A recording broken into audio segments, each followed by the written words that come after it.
Good afternoon and welcome to Bill Simone Field here in the University of the Pacific. Paul Meiskens along with Amita Patel as we get set for the final weekend of the West Coast Conference season. The Pacific Tigers will play the St. Mary's Gales twice here this afternoon before the final game of the season tomorrow morning as the Tigers take the field. In the circle for the Tigers here this afternoon, senior Danny Bonet. Bonet on the season making her 24th start, the senior with a record of 8-17 and a record of, or an ERA, of 4.12. In the outfield from left to right, Molly Bourne, Sarah Anderson, and Tony Santos in right. In the infield at third, Cassidy Gustafson. At short, Melanie Habib.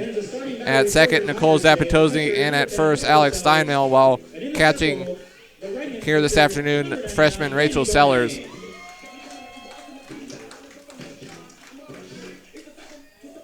Beautiful afternoon. Very little breeze, sunny skies as the Tigers and Gales get set. The Tigers took a break from West Coast Conference play last week, losing at number 18 California 4-1 before losing 1 p.m. Tigers wearing their all white, and the 0-1 pitch misses for ball one. Bonet, one of four Tigers seniors. Senior day will be tomorrow before the game at 10 a.m. as that ball is hit high in the air in right field. And Santos will settle under and make the catch for out number one.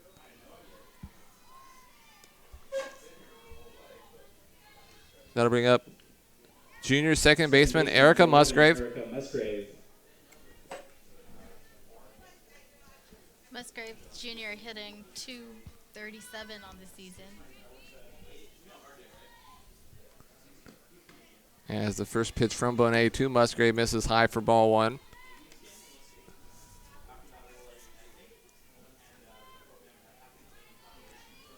The other three Tiger seniors, Alexi Johnson, Alex Steinmill, and Kamale Patoy, who hopefully we'll see perhaps in game two today or tomorrow as that pitch misses for ball two.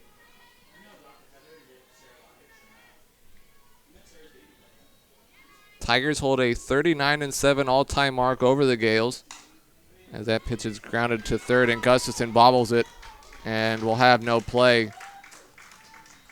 So Musgrave reaches on the E5 as Gustafson bobbled it. Immediately tried to quickly come back up with it and lost it again. So the first base runner of the afternoon. Number 00, Andrea Hazel. And that'll bring up catcher Andrea Hazel. Hazel, also a junior, hitting .312. As the first pitch from to Hazel from Bonet misses for ball one. I mean, it seems like every time you come on, we see a lot of ground balls to third, and already a ground ball to third that Gustafson was unable to hold on to as that pitch is fouled off out of play. Yep, my second time here, and already we've seen a ground ball go to third. I think she wants you to work on being able to say her name. Enough repetitions should get it before the afternoon is done. As a pop-up will land in shallow left field for a base hit. Not hard hit, but Habib had to come a long ways and unable to get there. So the first base hit of the afternoon, and the Gales with runners on first and second and one out for Laura Lee Fitzpatrick. Shortstop, number 17, Lolly Fitzpatrick. Fitzpatrick, another junior, hitting .279 on the season. She's played all 50 games for the Gales. As the first pitch from Bonet to Fitzpatrick in there for strike one. And something you mentioned before we got going, lots of upperclassmen in the lineup for the Gales. They have Sparacino, the freshman, leading off, and then after that it's all seniors and juniors. 6 juniors in the starting lineup today.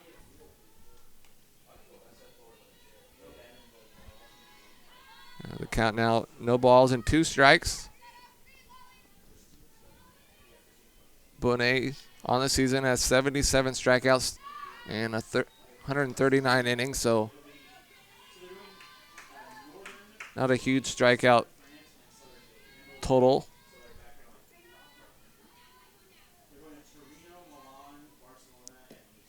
And the 1-2 pitch misses low and outside for ball 2. Fitzpatrick on the season, 24 runs batted in, 8 home runs. Has a high pop-up straight back and will go over our heads.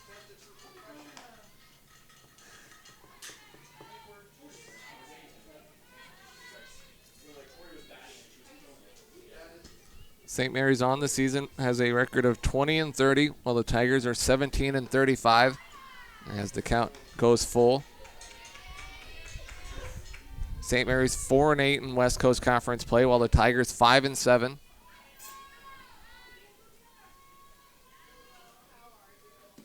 As the full count pitch is lined, and Habib has it go off her glove, but able to come up with it for the out.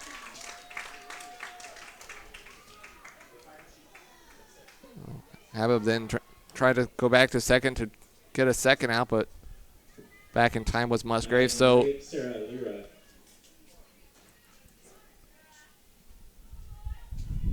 2 out and 2 on. That'll bring up Sarah Lira. Lyra, a senior, hitting .243 on the season. She's one of 4 starters on the Gales who has played in all 50 games so far.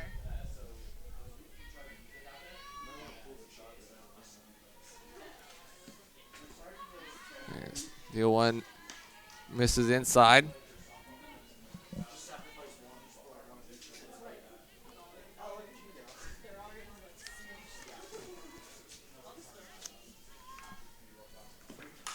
And Lira will line that one over the head of Zapatosian into right field. Coming around and scoring as the throw is cut off is Musgrave. So Lira with the RBI base hit, and the Gales with an early 1-0 lead as Musgrave, who reached on an error, comes around and scores. So an unearned run, and the Gales lead 1-0. Hazel goes from first to third on the base hit.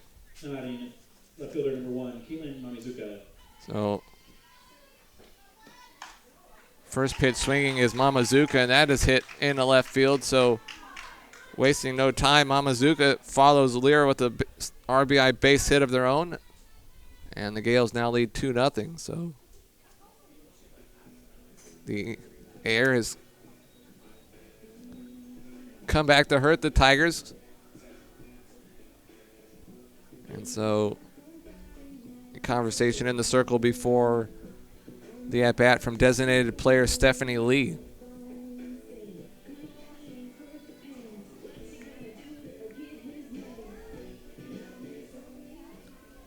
Lee on the season batting .239. Senior, just her 22nd start of the season. And she's first pitch swinging, and that is hit high. And Gustafson will make the catch near the Tigers on deck circle for the final out of the inning. But the Gales capitalize off a Tigers error and get a pair of 2-out RBI base hits. After half inning, Gales lead the Tigers 2-0 on the W.TV.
Welcome back to Bill Simone Field as we head to the bottom of the first inning with the Gales leading 2-0. Catcher number 0, Andrea Hazel, and in the circle for the Gales, number 88, Katie Moss. In the circle for the Gales here this afternoon, a sophomore right-hander, Katie Moss. Moss on the season, 12-6 with a 3.57 ERA. As leading off for the Tigers will be center fielder Sarah Anderson. Anderson, a junior, hitting 304 on the season. She's played in all 52 games for the Tigers this year. And one of 5 Tigers to have started in every game. As the first pitch to Anderson on the outside corner for strike 1.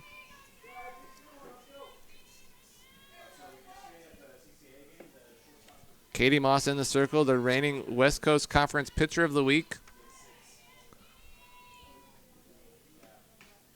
And once again looking for that outside corner and hitting it as Moss for strike 2.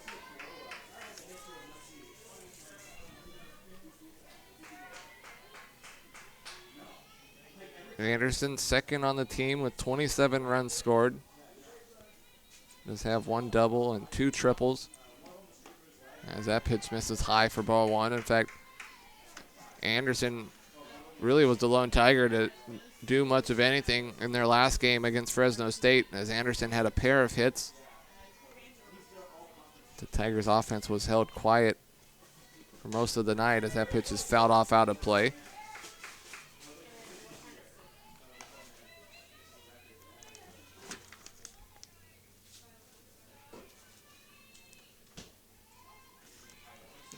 Moss on the season in 141 innings has 145 strikeouts, 64 walks. As Anderson once again fouls it out of play.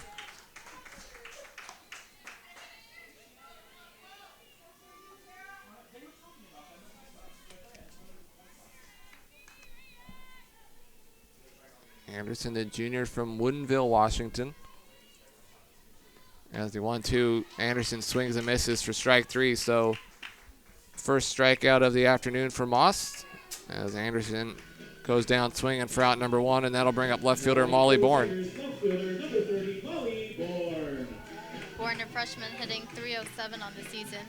Another one of the Tigers who has played in all 52 games this season. As that pitch inside for ball 1, and we mentioned just the 1 freshman and no sophomores in the starting 9 for the Gales, while the Tigers have 3 freshmen, 2 sophomores, a much younger team. As that pitch misses for ball 2.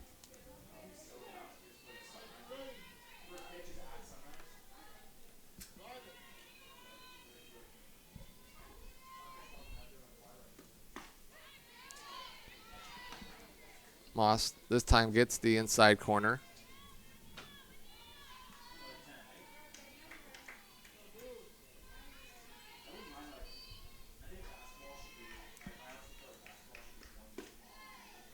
And Moss again looking for that inside corner and missing for ball 3.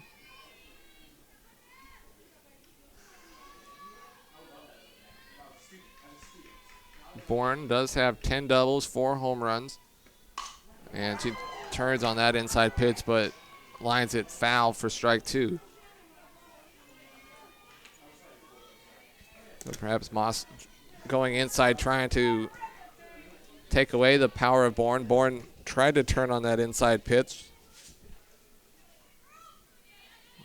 Unable to keep it fair, so the count now full.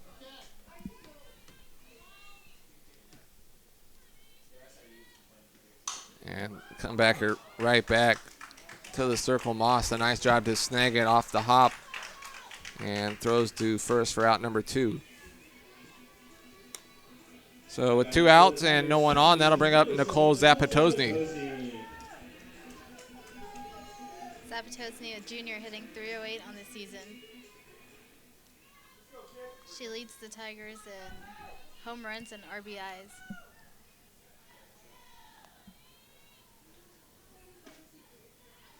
And Again, Moss looking for that inside corner, misses for ball one.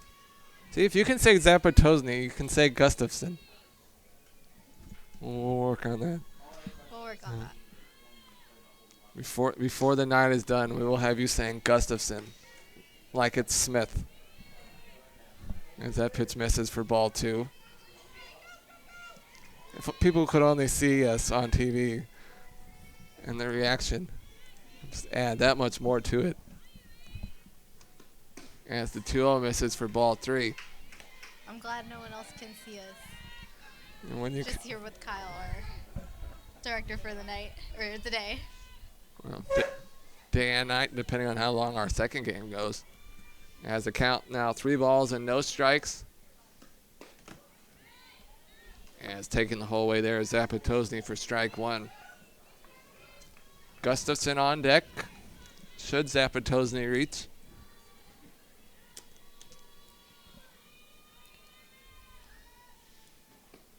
As swinging and fouling it off is Zapatozny, and the count once again full. Gales capitalize on an error in the top half of the inning. After a fly ball out to right, Musgrave reached on an E5, and then back-to-back 2-out RBI base hits for the Gales gave them the lead, and that pitch is lined into center. But an outstanding catch made in center field by Reichart as Zapatozny hit that ball well, but coming in and making the sliding catches, Reichart for out number 3. So after one inning, Gales lead the Tigers 2-0 on the W.TV.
Welcome back as we head to the second inning here at Bill Simone Field. Paul Meiskens along with Amita Patel is the 8-9-1 part of the Gales order due up here in the second inning. After the Gales were able to capitalize for 2 unearned runs in the first inning against Danny Bonet. Leading off the second inning for the Gales, center fielder Monica Reichart. For the Gales, center fielder number 15, Monica Reichart. And first pitch swinging, that one's lined over the head and will roll all the way to the wall. So Reichart on her way to second and sliding in, although no need to slide. A easy leadoff double for Reichart as first pitch swinging, she lined that one over the head of Zapatozny, and Santos and right unable to keep it from rolling to the wall. So a leadoff double, and now that'll bring up right fielder Shannon Lowe. Lower Jr. hitting .283 on the season. And first pitch swinging, she bounces that up the middle, and that gets by Zapatozny into center field. Being held at third is Reichart. So the Gales have been aggressive swinging on first pitches. And now with their fifth hit of the afternoon as Lowe hit that one right up the middle. Zapatozny had to come a long ways and was unable to get to it. So now runners on the corners and back to the top of the order, and Haley Sparacino.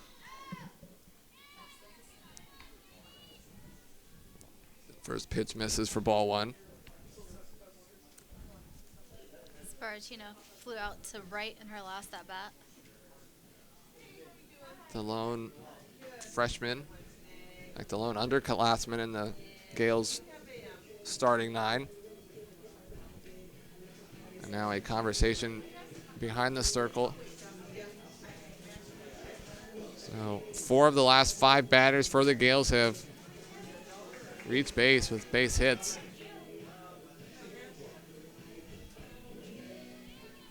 Spartacino on the season does have 21 runs batted in and a high fly ball for strike 1.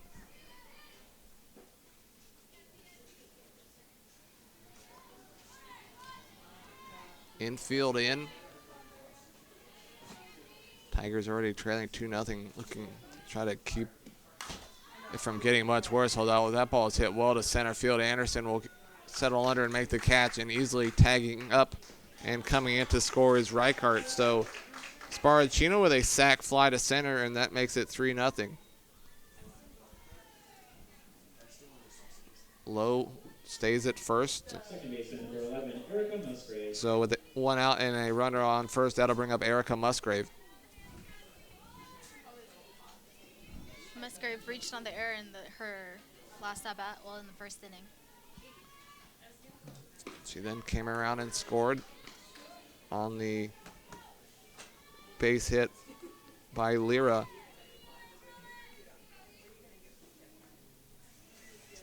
Time's now called. Home plate umpire here in game 1, Scott Matthews. Jose Barraza at first, and Russell Tanahana, the third base umpire. As showing bunt and bunting it, Gustafson quickly fields it and makes the throw to first. So Musgrave with the sac bunt, Low down to second. But 2 outs now for Andrea Hazel. Now batting catcher, number 00, Andrea Hazel. Hazel reached on a base hit in the first inning. She also came around and scored it. She hits that one well, and that'll go off the top of the wall, and then the throw to second in time to get Hazel, but Lowe scores before the out is made. So Hazel, that ball looked like it hit the top of the wall and bounced back. It was gone. Yeah, somehow it didn't go over the wall. It looked like, for those of you at home, you might be able to move it back and watch the replay. It looked like it went off the top of the wall, and then quickly catching it was Bourne and able to throw out Hazel at second. But another run scores, and after an inning and a half, the Gales lead the Tigers 4-0 on the W.TV.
Welcome back to Bill Simone Field as we head to the third inning with the Gales leading 4-0.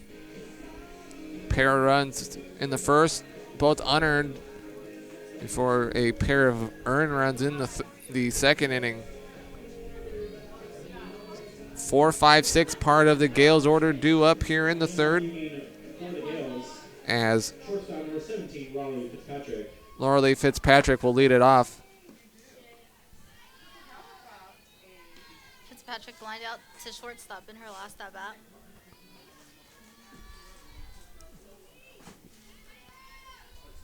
Count 1 ball, no strikes. As the Gales have been aggressive, swinging normally on the first pitch, if not the first pitch, definitely the second pitch, as that one is grounded foul off the Tigers' dugout.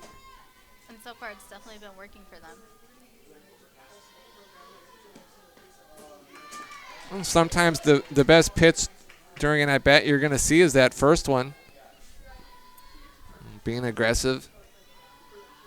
Certainly have seen a few Tigers be aggressive, swinging first pitches, both baseball and softball. Probably no more than the Sullivan brothers in baseball. Very true. It's the count now, 2 balls and 2 strikes. Fitzpatrick with the wide stance fouls that one straight back.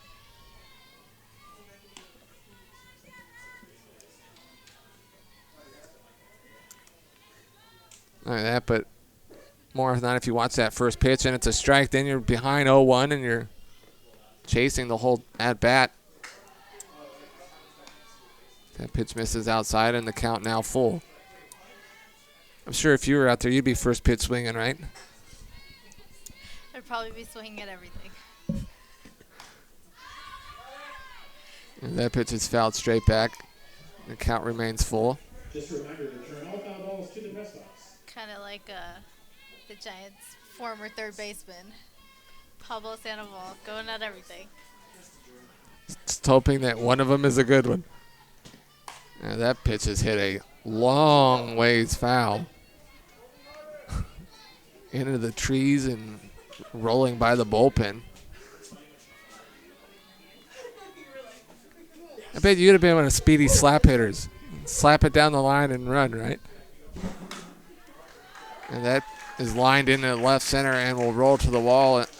On her way to second with a stand-up double is Fitzpatrick. So for the second inning in a row, the Gales with a leadoff double. And we are going to have a pitching change as Colsey heads out and calls for the ball. So we will take a short break and be right back. This is Pacific Softball on the W.TV.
Tigers have gone to the bullpen and brought in a freshman, Megan Walters, now in the circle.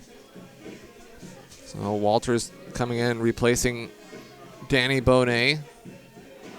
And now batting for the Gales, first baseman number 8, Sarah Lira. As Sarah Lira will bat here with a runner on second and no outs.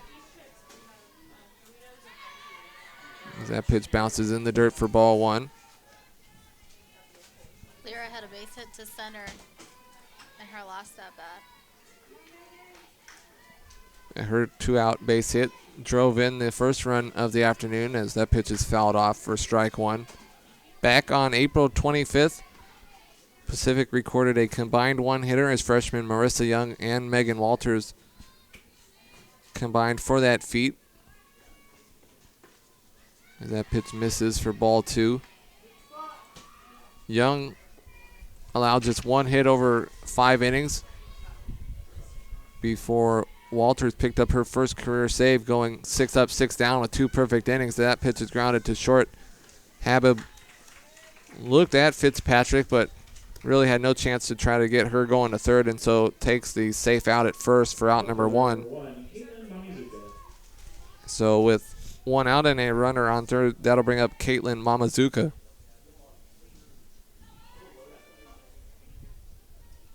Mamazuka reached on a base hit to left in her last at-bat. And again, swinging on the first pitch, right back to the circle. So again, being aggressive, first pitch swinging, but that one right back to the circle, and unable to get the runner in. The Gales will need a 2-out base hit as Stephanie Lee swings first pitch, hits it right to Zapatozzi, and it goes right through her legs into right field. Santos tried to quickly field it and throw out Lee, but not in time, so what should be an E4. Lee reaches it, and Fitzpatrick comes in to score, and it's now 5-0. Center fielder number 15, Monica Rickard. First pitch to Reichert, misses inside for ball 1. They're almost swinging so quick, not even giving time for Curran to announce them. No, with all the first pitch swinging, we're going through the lineup pretty fast here. Now, this would be more like how the Tigers will hope tomorrow morning will go. Lots of first pitch swingings, and so they can make sure they get to graduation. I'm sure the seniors would love to do that. I know. You won't risk it. You'll just be going straight to graduation before the game. As that pitch misses for ball 2. Oh. Really a ball that Zapatozzi would field probably 99.9 times out of 100, but just missed it. It went right through her legs, 5-hole, and in the right field. Oh. Definitely a routine play. Just couldn't get her hands on it. The second time Tigers have had an error cost them, and Gales will look to try to make it hurt even more as that pitch is hit, or base hit, and just a long single. So Reichart with her second base hit of the afternoon, and now runners on first and second with 2 outs for Shannon Lowe. Lowe reached on a base hit in her last at-bat, right up the middle. It probably was first pitch swinging. Most likely. And first pitch swinging, that one straight back in the net for strike 1.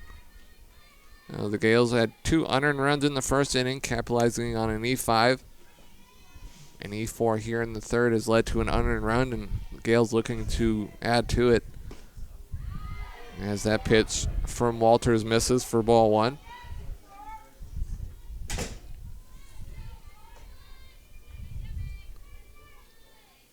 Lowe, the junior from Alamo, California, lines that one foul down the right field line.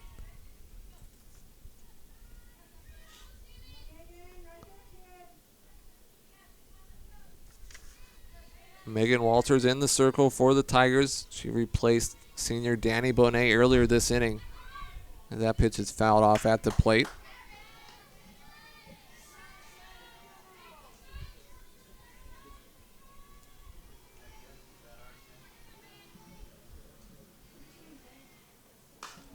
And that one's going to go right up the middle into center field. But being held up is Lee at third. So the 2-out base hit, but a run does not score, but that'll load the bases for the top of the order and Haley Sparacino.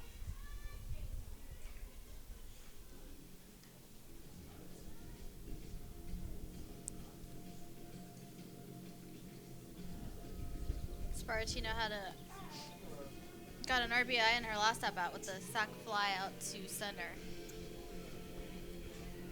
which brought in the first run of this inning, was it, I think? Yep, that sac fly scored Reichart there in the second. And then their last run of the inning came on that base hit off the top of the wall that somehow wasn't a home run. You know, the base is loaded and 2 outs. And the count now, 2 balls and no strikes to Sparacino.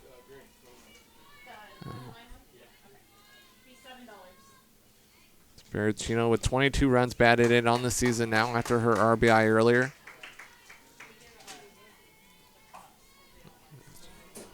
Looking for a base hit to blow the game even more open, and that ball is lined, and that's going to get by Habib into left field, being waved around, and the throw in time to get Reichart for the final out of the inning, but Lee comes in to score, so Sparacino with an RBI base hit, and the Gales now lead 6-0 after 2.5 innings. This is Pacific Softball on the W.TV.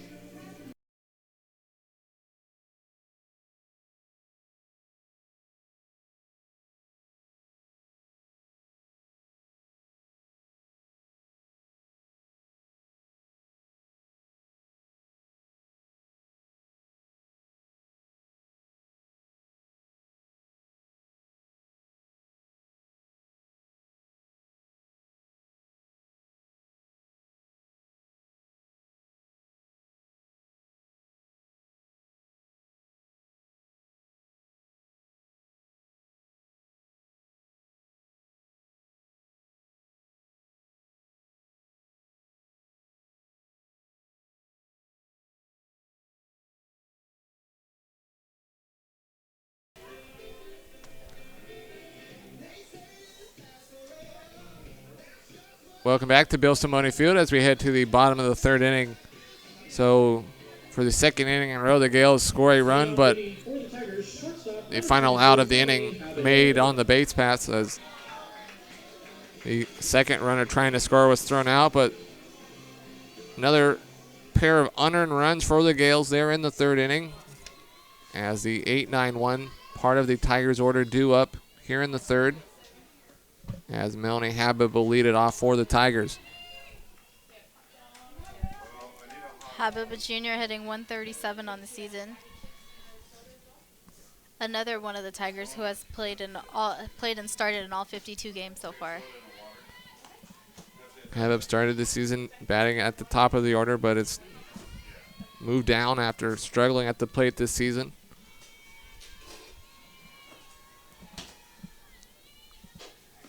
As the 1-1 pitch hit back towards us.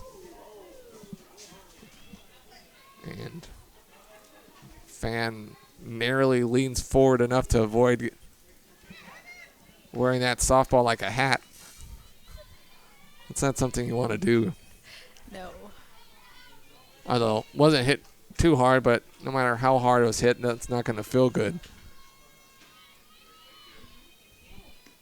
The 1-2 misses inside. Didn't miss hitting Habib by a whole lot there. The Gales 6 runs, 10 hits, no errors. Tigers no runs, 1 hit and 2 errors. As that pitch does hit Habib. And so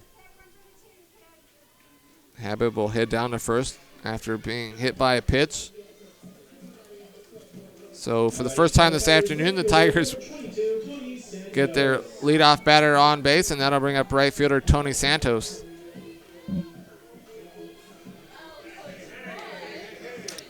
Santos, a sophomore, hitting 204 on the season. She's played in 46 games so far for the Tigers.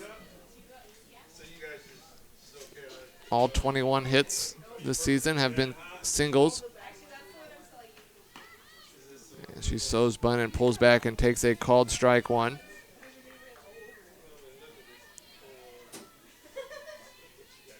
Santos has some good speed. 5 for 5 on stolen bases this season. And again, she shows bunt and pulls back and takes ball 1. Third baseman Sparacino way in.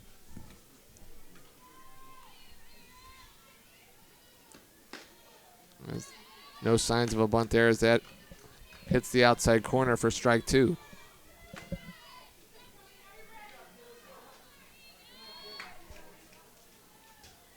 Sparacino now backed up a bit at third. The 2-strike count.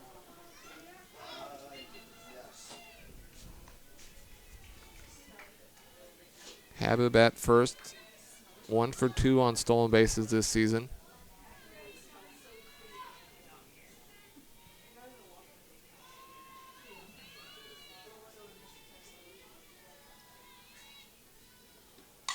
And that pitch wide and in the left field for a base hit, so able to hit it over the third baseman who was playing in. Santos with her first hit of the afternoon, the Tigers' second hit. And the Tigers now with runners on first and second and back to the top of the order. And center fielder Sarah Anderson. Anderson struck out in her last at-bat.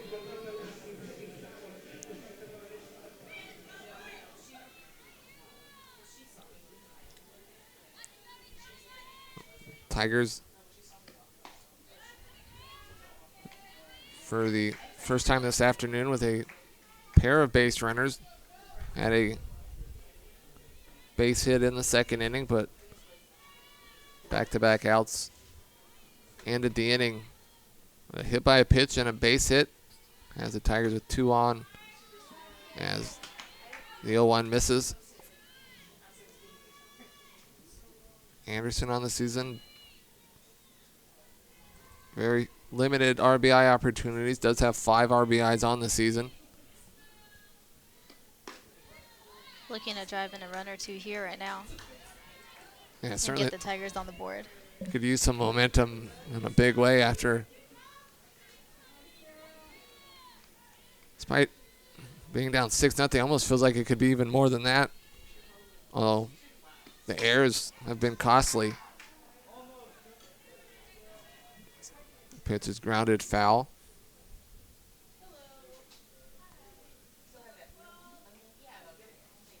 Two runs in the first inning and the 2 runs in the third inning, both because of errors. The Tigers have had a few things go their way, though, defensively, or it might be even worse. So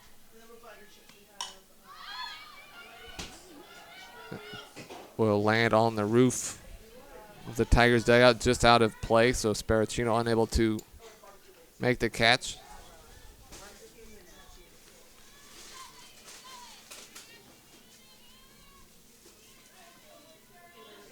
Before losing back-to-back games, the Tigers had won 4 straight, included a game where they scored 8 runs against UC Davis and 7 runs against Santa Clara.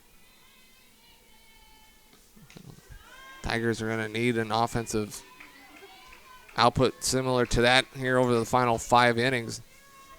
They want to try to win game 1 of today's doubleheader.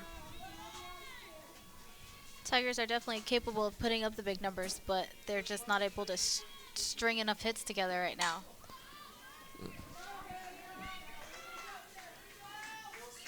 Really, they haven't been able to get a hit to begin with, let alone stringing them together, although maybe got the leadoff hit by pitch and then the base hit. Certainly now the top of the order. That was only the second hit of the game so far for the Tigers. Anderson's making Moss work here. It's fouled off a few pitches. Count 2 balls and 2 strikes. And that pitch misses way outside and rolled to the plate, landing a couple of feet short of the batter's box. And so the count now full.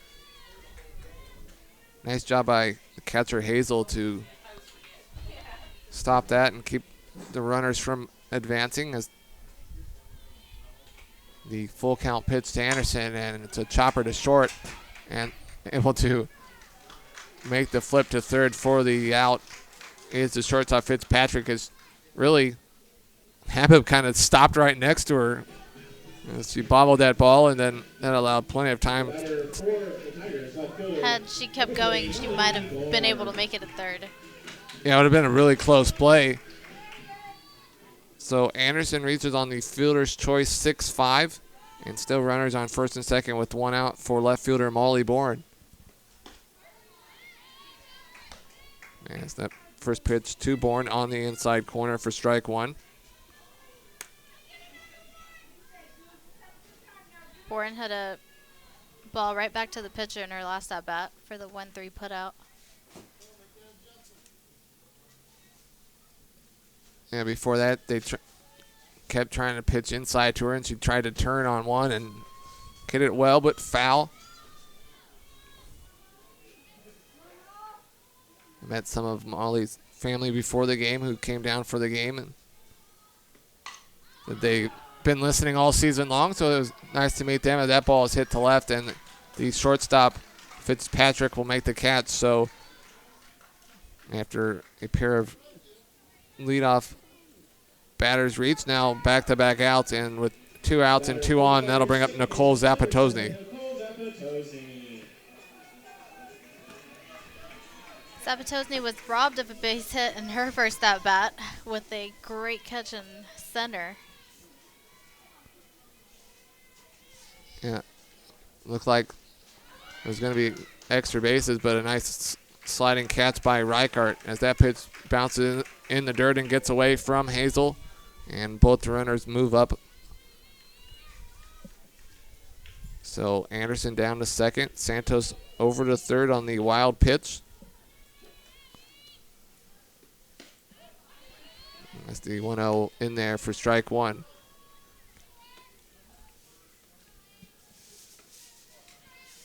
Zapatosny leads the Tigers with 32 runs batted in. Chance to try to drive in a run or two here and cut into the deficit, but that won't do it. Although, fortunately for Zapatosny, that ball gets over the net and out of play for strike two.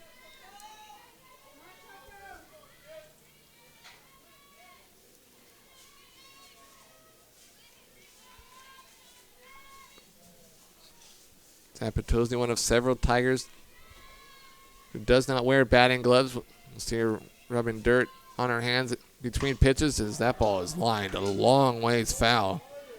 I've seen some long foul balls, and that was one of them. We have definitely seen a handful of impressive foul balls down the left field line. Yeah, Moss has been trying to go inside to avoid the Tigers' power, and the Tigers haven't been able to get around to keep it fair. As that pitch misses high for ball two. Hazel jumping up out of her stance to keep that one from going to the backstop.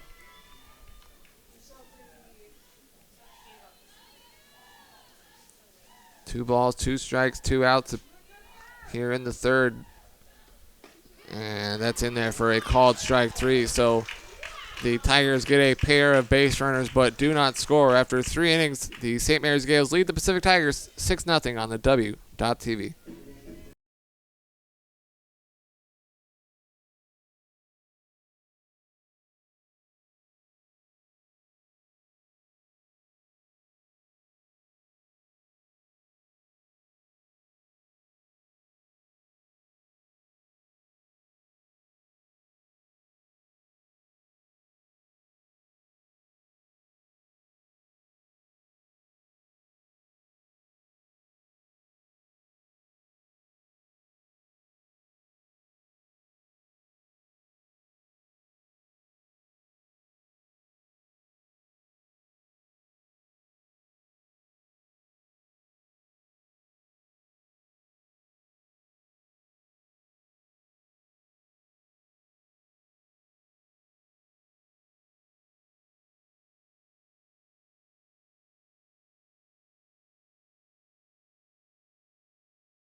Welcome back to Bill Simone Field as we head to the 4th inning. And the Gales lead the Tigers 6-0. Paul Meiskens along with Amita Patel as the 2-3-4 part of the Gales order due up here. Erica Musgrave at the plate. And that pitch bounces in the dirt. for ball one.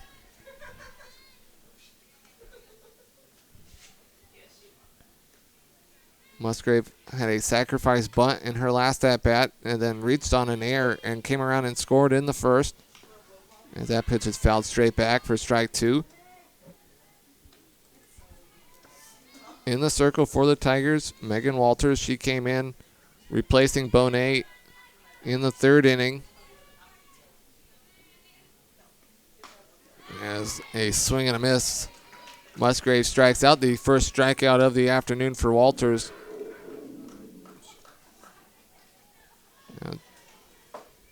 Just the first time this afternoon the Gales retired via the strikeout after last two innings where they've had their leadoff batter reach. That'll bring up catcher Andrea Hazel. Hazel had a base hit on her last at-bat, but was thrown out trying to stretch it for a double. And narrowly missing a home run. Oh. Pitch inside for ball two. He was probably 2 inches from a home run and instead ends up with a single and thrown out at second. Game of inches, right? Game of inches. That pitch in there for strike two. She also singled and came around and scored in the first inning, so 2 for 2 on the afternoon.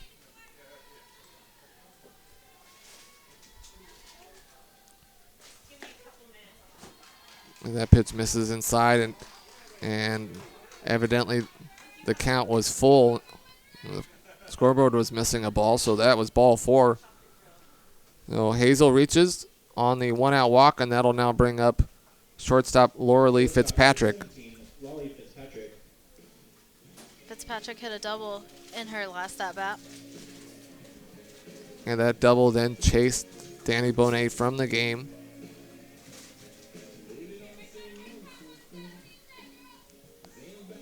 Lined out to short in her first at-bat, so 1 for 2 on the afternoon.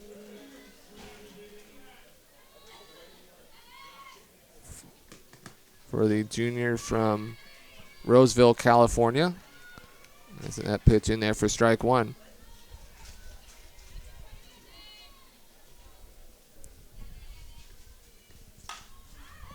High fly ball down the right field line, and that'll land a couple feet foul. Santos had a long run to try to get to it. It landed a few feet to the right of the foul pole. Do you call it the foul pole or do you call it something else since it's not really foul? I've just stuck with the foul pole? Yeah. Even though if it hits the foul pole, it's a home run. And that pitch bounces in the dirt for ball one.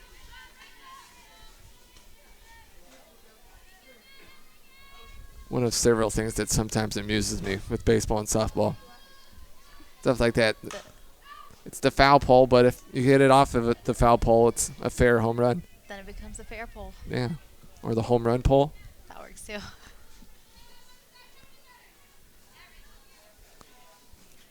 Count 1 ball and 2 strikes. 1 out here in the fourth. As a ground ball gets by a diving Gustafson and in the left field for a base hit. So Fitzpatrick with her second base hit. And now runners on first and second with 1 away for Sarah Lira. First baseman, number 8, Sarah Lira.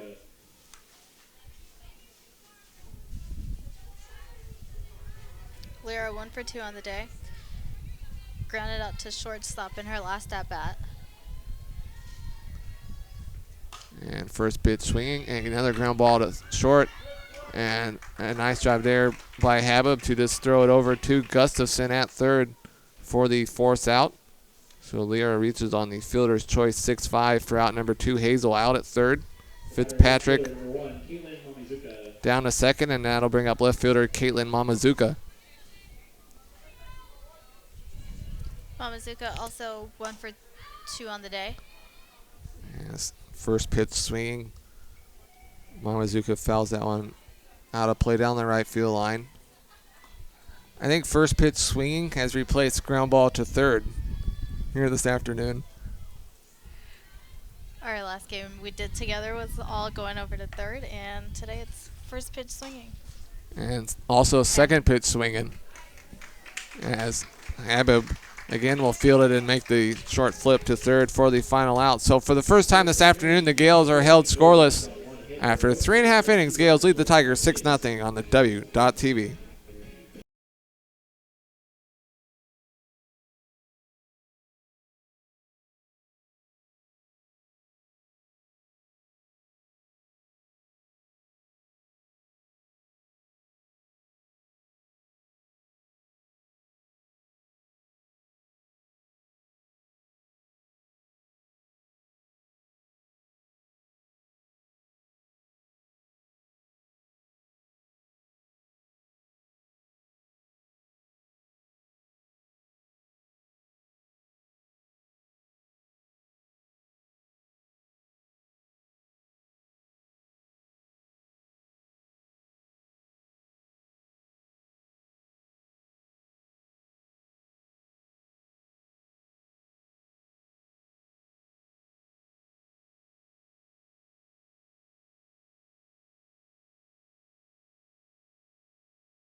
Welcome back to Bill Simone Field as we head to the bottom of the fourth inning.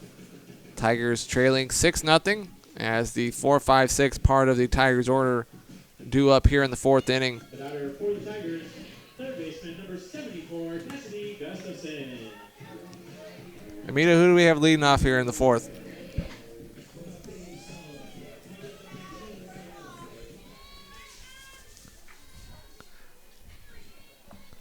I'll answer for her. It's Cassidy Gustafson, the leadoff Tigers third baseman,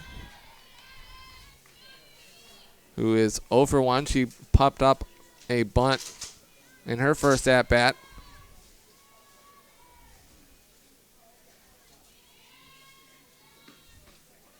And the 1-0 in there on the inside corner for strike one. Gustafson on the season. Entered today batting .248.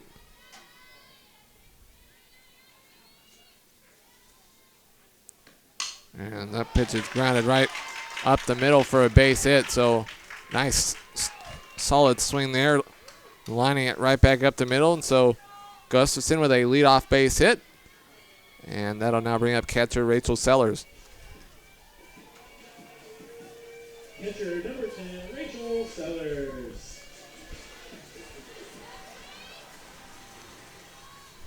Sellers 1 for 1 on the day, had a base hit up the middle in her last at-bat. And first pitch swinging way out in front for strike one. I was hoping you had recovered in time from Gustafson for that one. I started watching the game and kind of forgot I was doing something else here as well. As another swing and a miss there. The throw back to first. Gustafson back in safely.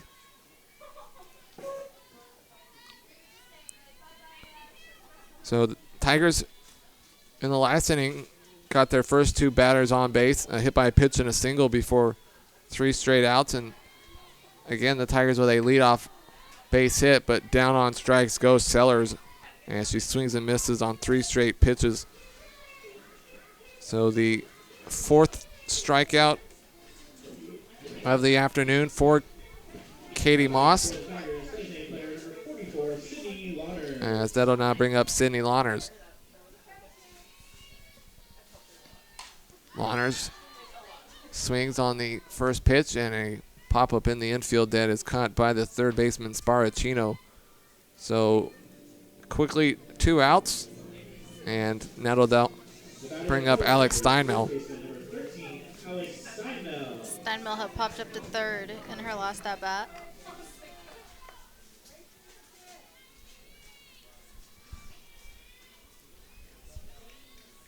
Gustafson, the runner at first, is 6 for 7 on stolen bases as on the first pitch. And the throw to first not in time and rolls away. Gustafson will head down to third, so nice job there by Steinmel on the first pitch on what should be her first hit of the afternoon. Let's see. The batter for the Tigers, shortstop with 23, Melanie Abbott. They've yet to put up what they're going to roll it. I would think that'll be a base hit. Because really nobody was there to get the throw, and even if they were, the throw wouldn't have been in time. That has been ruled an error. Agree? Disagree? Well, on the scoreboard, I don't Oh, know. I on the board, it's an error for now. We'll see if perhaps they go back and rewatch that one and give Steinmel the base hit. Either way, the Tigers with runners on first and third and 2 outs for Melanie Habib. As first pitch from Moss to Habib in there for strike one. Habib has yet to record an official at bat as she was hit by a pitch to lead off the third inning. And the ball is lined, and it's going to get over the head and into right field, so that'll score a run. So Melanie Habib with an RBI base hit, her 9th RBI of the season. The Tigers finally on the scoreboard, as coming in to score is Gustafson, and Steinmel down to second. The batter for the Tigers, right fielder number 22, Tony Santos. 2 on and 2 outs. That'll bring up right fielder Tony Santos. Santos 1 for 1. Had a base hit to left in her last at bat.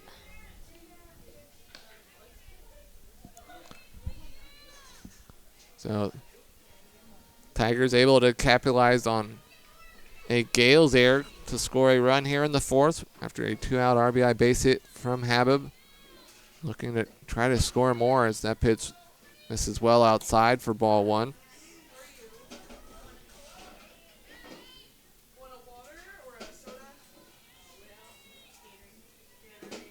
Inning started with Gustafson's single after a couple of outs. Steinmel with the base hit, and then, or what looked like a base hit, but ruled an error.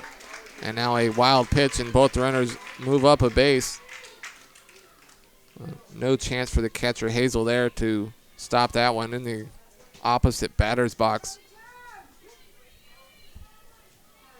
So Steinmel goes down to third, Habib down to second on the wild pitch.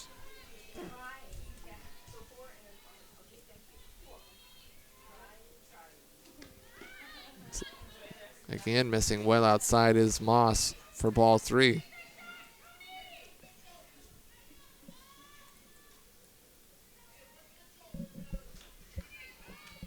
Coach Brian Colsey yelling encouragement from the third base coaching box.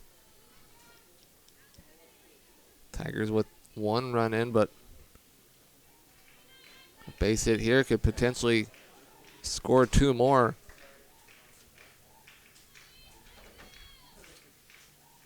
The 3-1 misses outside for ball 4, so Santos will walk to load the bases. And back to the top of the order, and center fielder Sarah Anderson. And before Anderson's at bat now, Gales coach will come out and have a word with Katie Moss. Have not seen anybody warming up for the Gales anywhere. Moss, the reigning West Coast Conference Pitcher of the Week. Now batting for the Tigers, center fielder number 12, Sarah Anderson. Cruised through the first 2 innings, got into a little bit of damage in the third inning. Got out of it without allowing a run, but the Tigers are able to score a run here in the fourth and have the bases loaded for Sarah Anderson. And first pitch to Anderson misses for ball 1. Anderson 0 for 2.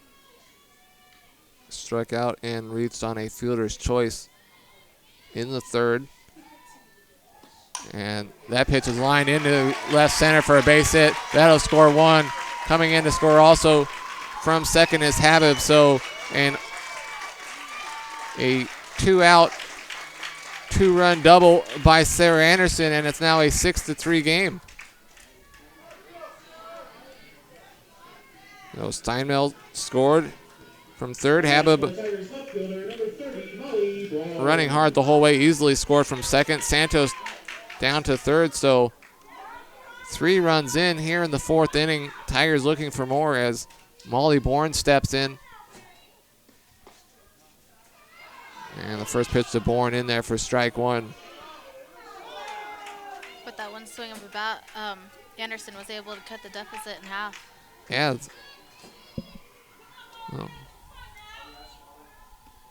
And now a high fly ball and not quite far enough to cut the deficit down to 0. So Bourne flies out to left, but the Tigers with 3 runs in the 4th have cut the lead in half. After 4 innings, Gales lead the Tigers 6-3 on the W.TV.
Welcome back to Bill Simone Field as we head to the 5th inning. Tigers with 3 runs in the 4th to cut the deficit in half. As the bottom third of the Gales order due up here in the 5th. Talking with Kerr McCauley between innings, we're going to go back and look at that. I'd be surprised if they don't decide to give Steinmel the base hit, but for now it's ruled an error. Although either way, the Tigers with 3 runs in the inning trail 6-3 as Stephanie Lee to lead it off.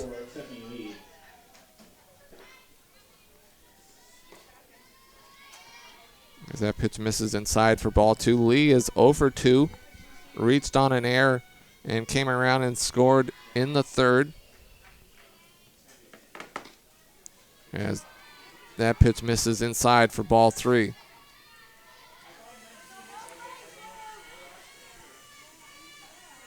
In the circle for the Tigers, Megan Walters. She replaced Danny Bonet as that 3-0 pitch hit Lee. Although, even if it didn't hit Lee, it would have been ball 4. So, not quite the start you want after cutting the lead in half. As that'll now bring up Monica Reichart. Tigers definitely looking for a shutdown inning here. That pitch misses low, and Reichert pulls the bunt back. Reichart 2 for 2 on the day. Had a base hit to left in her last at-bat, and was later thrown out at the plate. We've seen a few Gales runners thrown out on the base pass as that ball is bunted foul.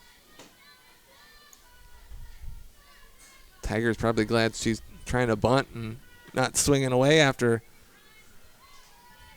In fact, most of the Gales have swung the bat pretty well here this afternoon. 11 hits through 4 innings for the Gales. As the bunt is down, and Gustafson will just watch it roll foul for strike 2.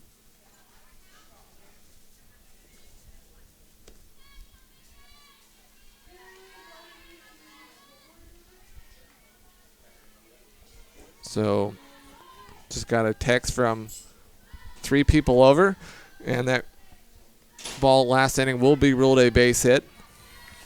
So Steinmel will get the base hit, and then an error will allow Gustafson to go to third. So an extra hit put on the scoreboard for the Tigers, and a big swing and a miss there as Walters gets the strikeout for the first out of the inning. Her second strikeout of the afternoon, and that'll bring up Shannon Lowe. 21, Shannon Lowe, right field. Lowe is also 2 for 2 on the day, with both her hits going out to center field. And first pitch to Lowe misses for ball 1.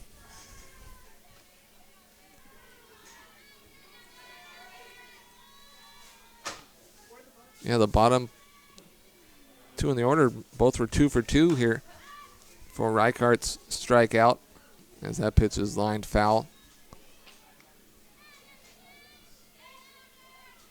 Gales 6 runs, 11 hits, 1 error. Tigers 3 runs, 6 hits, 2 errors.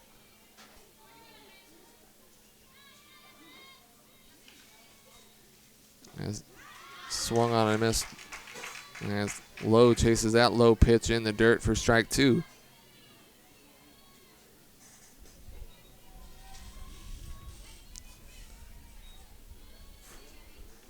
Lead the runner at first, and that ball, a grounder to short, and the throw to first in time for 2. So the Tigers get the 6-4-3 double play to end the top of the 5th. After 4.5 innings, Gales lead the Tigers 6-3 on the W.TV.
Baseman number 7, Nicole Zapatoni. We head to the bottom of the 5th inning. Gales lead the Tigers 6-3 as Nicole Zapatosny to lead it off for the Tigers.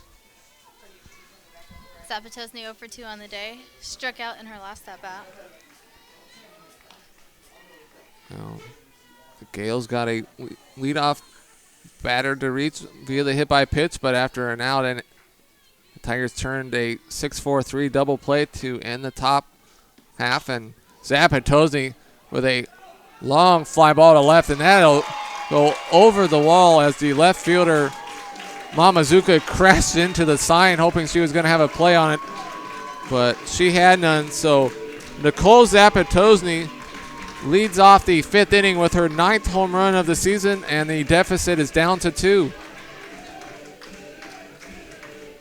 She hit that one well, and it just kept going. And That one looked like it was gone from the second it left the bat. Yeah, that one didn't look like it was going to land off the top of the wall like the one earlier. Batting for the Tigers, the third baseman, number 74, Cassidy Gustafson.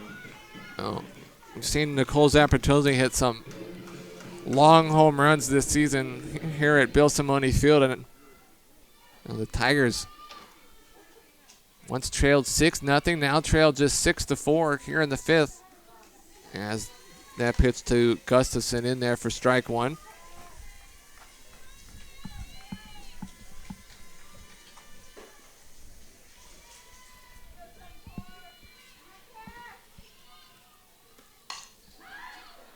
And that one well into the sky, but not anywhere near the distance of Zapatosny. So Gustafson flies out for the first out of the inning. Well, Gustafson now 1 for 3 on the afternoon, and with 1 out and no one on, that'll bring up Rachel Sellers.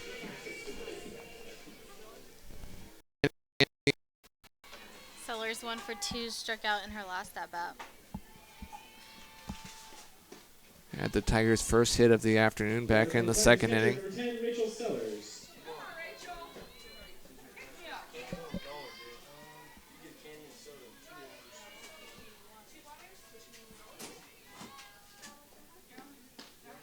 Another big swing and a miss there for strike 2.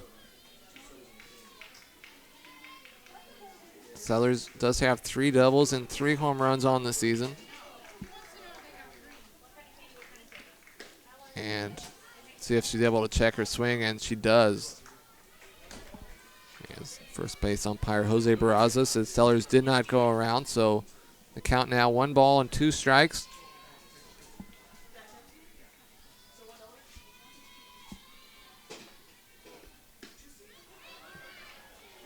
Moss looking for that inside corner, just misses for ball 2.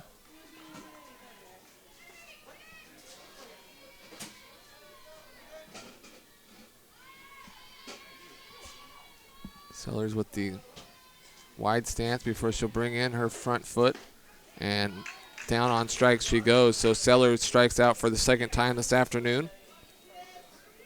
The 5th strikeout of the afternoon for Katie Moss. And with 2 outs and no one on, that'll bring up Sydney Lawners. Player number 44, Sydney Lawners. Lawners 0 for 2 on the day. Popped out to third in her last at bat. As first pitch to Lawners, misses for ball 1.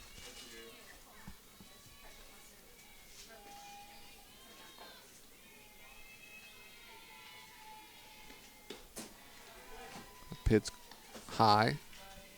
The count now 2 balls and no strikes.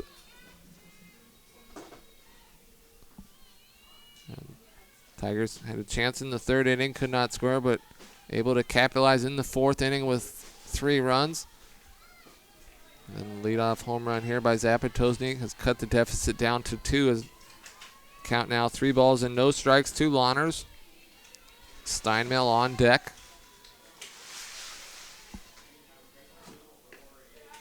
Who will now come up to the plate with a runner on base as Lawners with a 4-pitch walk. Lawners leads the Tigers now with 22 walks on the season. First baseman number 13, Alex Steinmel.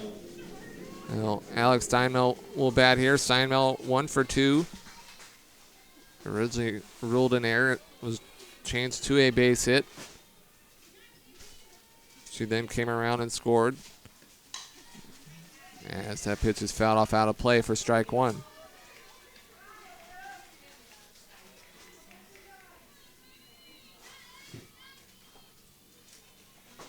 Steinmel does have 1 home run on the season.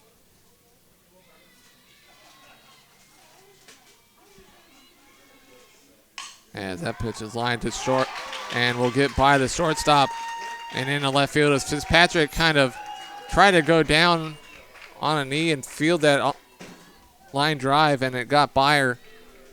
Now, another one where I'm glad I don't have to be the official scorer. What do you say? Quick, poll the audience. Base hit or error? I mean, that looked like it would have definitely gotten caught, but One of those ordinary effort. And that first pitch swinging a flare in the right field, and it's caught for the final out of the inning. So the Tigers get a couple base runners, but do not add to their lead or add to the cut into the deficit. But Nicole Zapatosny with a solo home run, and after 5 innings, Gales lead the Tigers 6-4 on the W.TV.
Welcome back to Bill Simone Field as we head to the 6th inning. The St. Mary's Gales leading the Pacific Tigers by the score of 6-4. Gales 6 runs, 11 hits, 1 error. Tigers 4 runs, 8 hits, 2 errors. As the Gales had 2 runs in the first, second, and third inning to lead 6-0. And the Tigers have cut into that deficit here with 2 innings still to go. As the top of the order to lead off, and once again, first pitch swinging, Sparacino with a ground ball right back up the middle and into center field for a base hit. So Sparacino with her second hit of the afternoon. And the Gales with a leadoff base runner, as that'll bring up second baseman Erica Musgrave. Musgrave 0 for 3 on the day. Struck out in her last at-bat. Yeah, she shows bunt there and bunts it foul for strike 1. Second baseman number 11, Erica Musgrave. Musgrave entered this afternoon batting .237.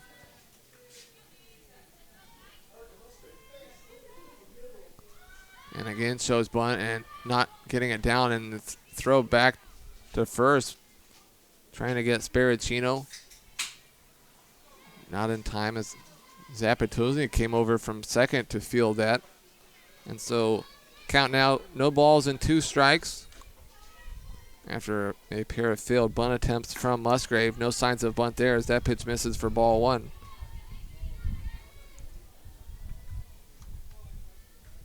Wind starting to pick up a little bit as our papers blow up in front of us. And that pitch is chopped foul near the Tigers dugout.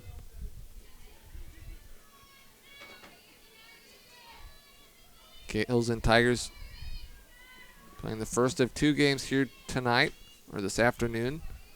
And then the final game of this 3-game series tomorrow morning at 10 a.m. Before the Tigers 4 seniors head across the street to graduation, as that pitch swung on and missed, and down on strikes goes Musgrave. So for the second time this afternoon, Walters strikes out Musgrave. Third strikeout of the afternoon for Walters since coming in, replacing Bonet, as that'll bring up catcher Andrea Hazel. And the ball hit right back to the circle, and the throw to first, a low one, but a nice job by Steinmel to make the catch. So Hazel is retired for the first time this afternoon on a 1-3 ground out. Sparacino down to second. Number 17, Lolly Fitzpatrick. And that'll bring up Laura Lee Fitzpatrick.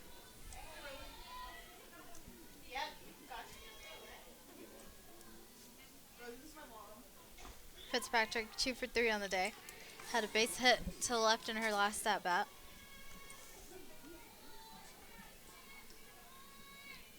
Also doubled and scored. And that pitch misses for ball 2.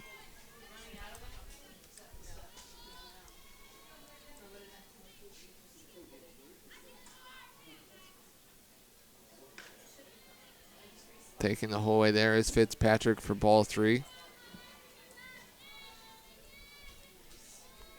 Walters has walked just 1, has also hit a batter. And taking the whole way there is Fitzpatrick. So a 4-pitch walk to Fitzpatrick. And with 2 outs and 2 on, that'll bring up Sarah Lira. First baseman number 8, Sarah Lira.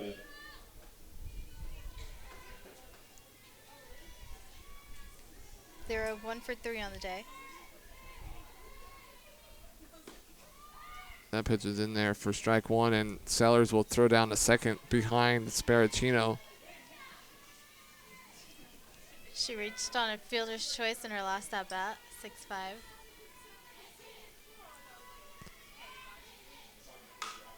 And a ground ball right to the shortstop. Once again, Habib will take it and just step on second herself. So the Gales get a couple base runners but do not score. After 5.5 innings, the Gales lead the Tigers 6-4 on the W.TV.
we head to the bottom of the 6th inning. The Gales have made a pitching change, bringing in junior Ujani Musadi. So Musadi replaces Katie Moss, who ended up going 5 innings, allowed 4 runs, but in line for the win as the 9-1-2 part of the order due up for the Tigers, as Santos shows bunt and pulls back for ball 1.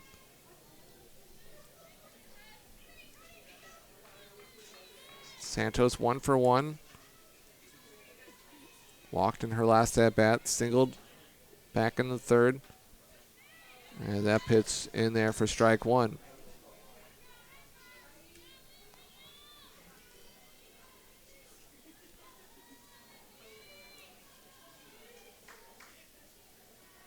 Tigers 3 runs in the 4th and then a solo home run last inning have cut the deficit down to 2 as that pitch in there for strike 2.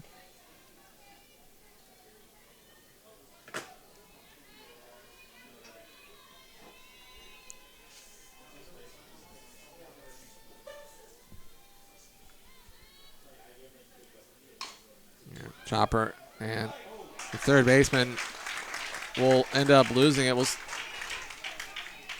What I'm guessing will be a base hit, a bit of a chopper. A nice job by the third baseman, Sparacino, to jump up and get it. And then as she was coming down, kind of getting ready to throw to first, she just lost it. Back to the top order for the Tigers. Center fielder number 12, Sarah Anderson. So Santos with the leadoff base hit, and back to the top of the order in center fielder Sarah Anderson.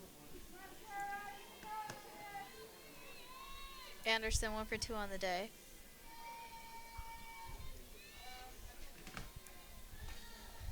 As that pitch misses inside for ball 1. Anderson had the double with the bases loaded to score 2 runs, cutting the deficit down to 6-3. Currently, Tigers trail 6-4. And Anderson hits back to the plate after having a word with Coach Brian Colsey. See if she tries to drop a bunt and use her speed to beat it out. And swinging away, swing and a miss for strike 1.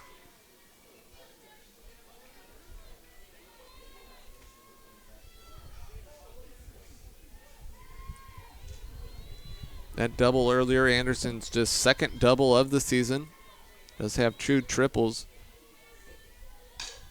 A chopper, and that's going to be a tough play at any base, and no chance as another infield single to third.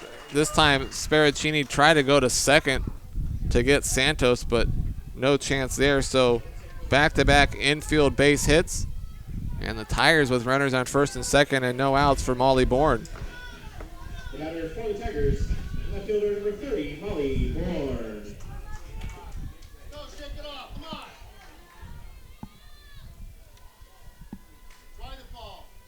Bourne 0 for 3 this afternoon, drops the bunt, and the first baseman will field it and throw it to first for the out.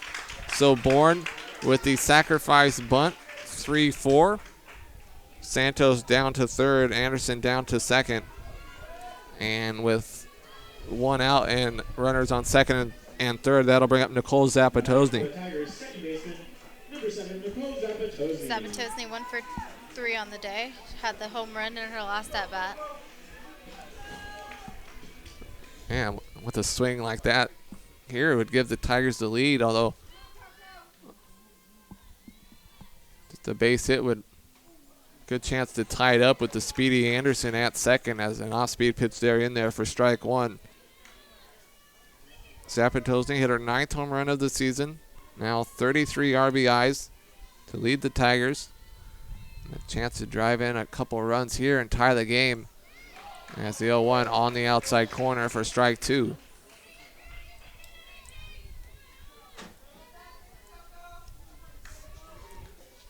Johnny Musadi in the circle for the Gales. She came in out of the bullpen to start the inning. And that pitch misses well outside, and Zapatosny holds up for ball 1.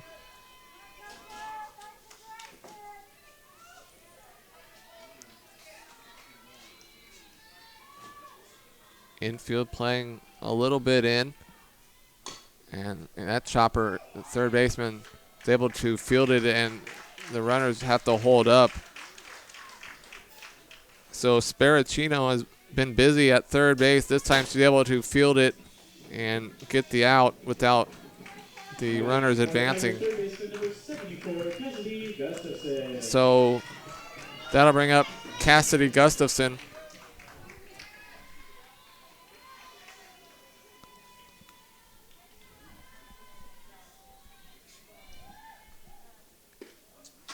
As the first pitch from Musadi is in there for strike one.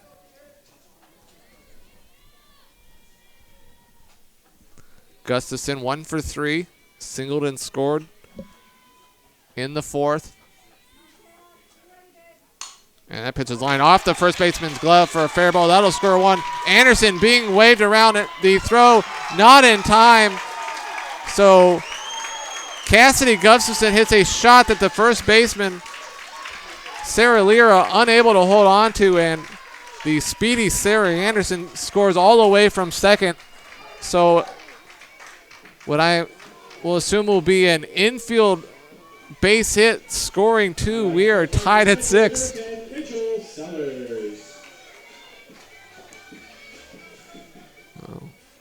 With 2 outs, running off contact.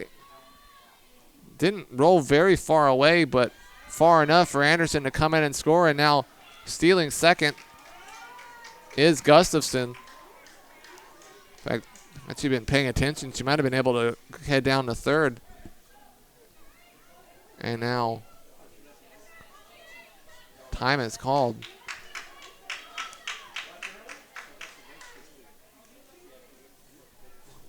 Although I guess they're going to say she left early, so that's the final out of the inning. So the Tigers, though, get 2 runs, a 2-run base hit by Cassidy Gustafson, and we are all tied at 6. It's Pacific Softball on the W.TV.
So we're all tied now at 6 as we head to the 7th inning, as Cassidy Gustafson came through with a 2-out, 2-run infield single to tie the game, and then Gustafson was called out for leaving first early for the final out of the inning.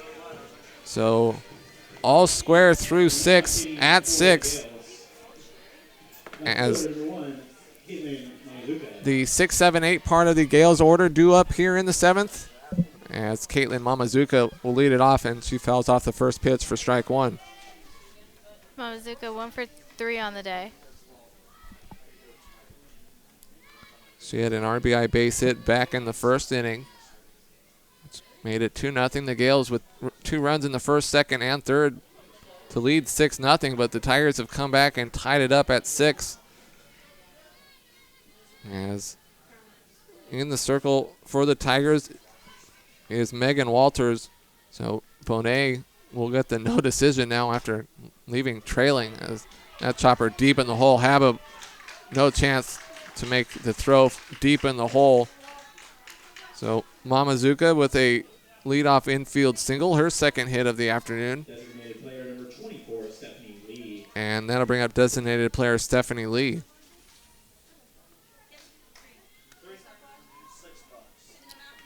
Lee is 0 for 2 on the day. She was hit by a pitch in her last at-bat. Reached on an error before that.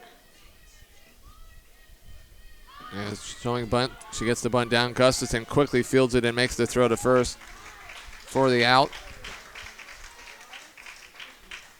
So Lee gets the bunt down. They sack bunt 5-4. Mamazuka down to second, and that'll bring up Monica Reichart.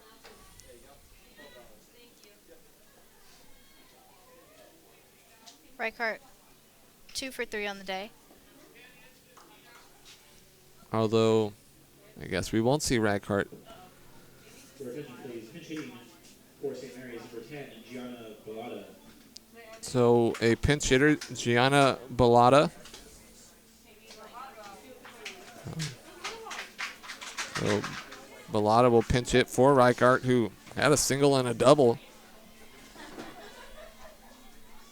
But Bellata will pinch hit here. And the first pitch from Walters misses for ball 1.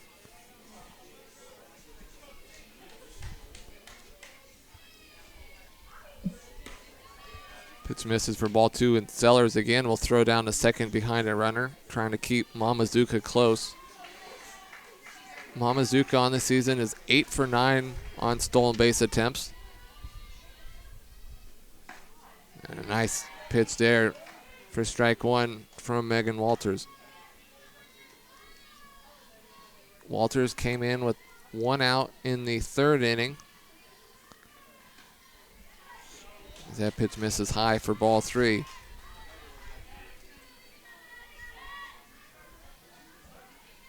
The Gales were able to score 2 unearned runs in the 3rd inning.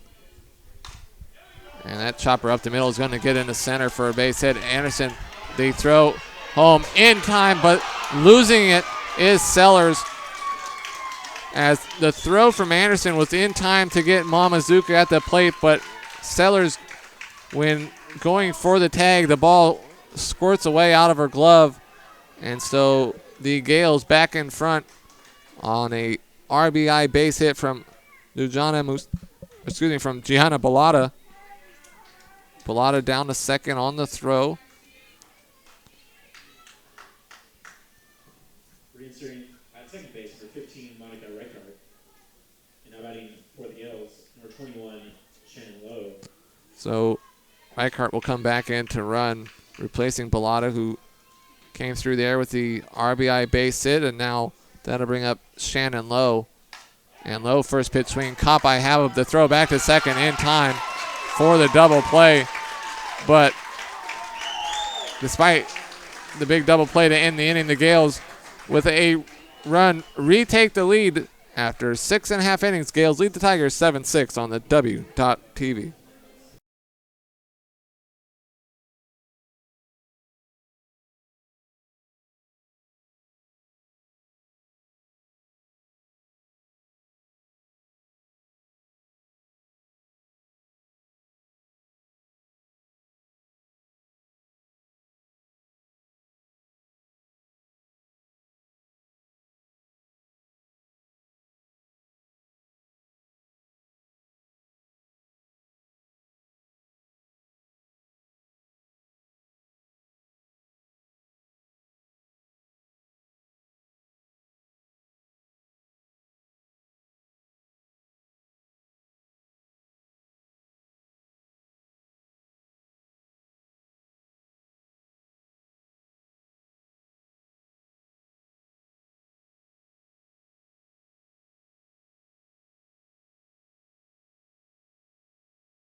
We head to the bottom of the 7th inning. Gales back in front of the Tigers 7-6.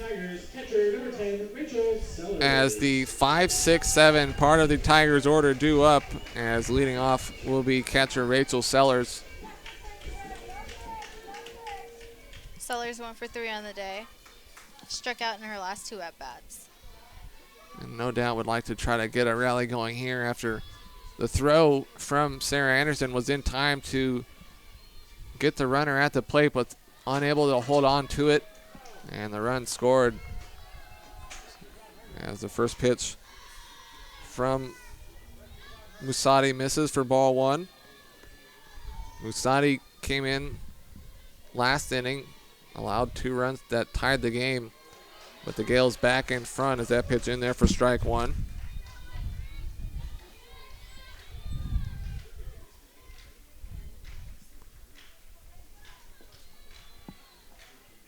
So Tigers, after coming all the way back from a 6-0 deficit to tie the game, will look to come back from a 1-run deficit here in the 7th. Tigers and Gales will play game 2 approximately 20-25 minutes after the end of this game. And that pitch misses well outside for ball 3.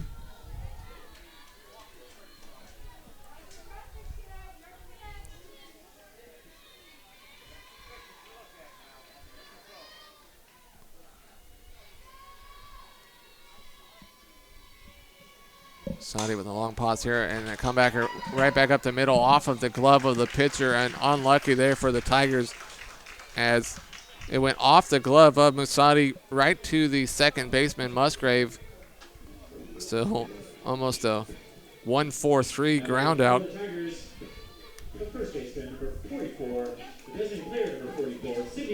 And that'll bring up Sydney Lawners. Lawners 0 for 2 on the day. She was walked in her last at bat. That pitch on the outside corner for strike 1. Lawners leads the Tigers with 22 walks on the season. Does have 6 doubles, 4 home runs. And that pitch, this is way outside for ball 1.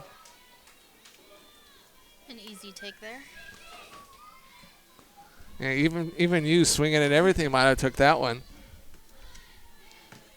Well, we've seen a lot of aggressive swings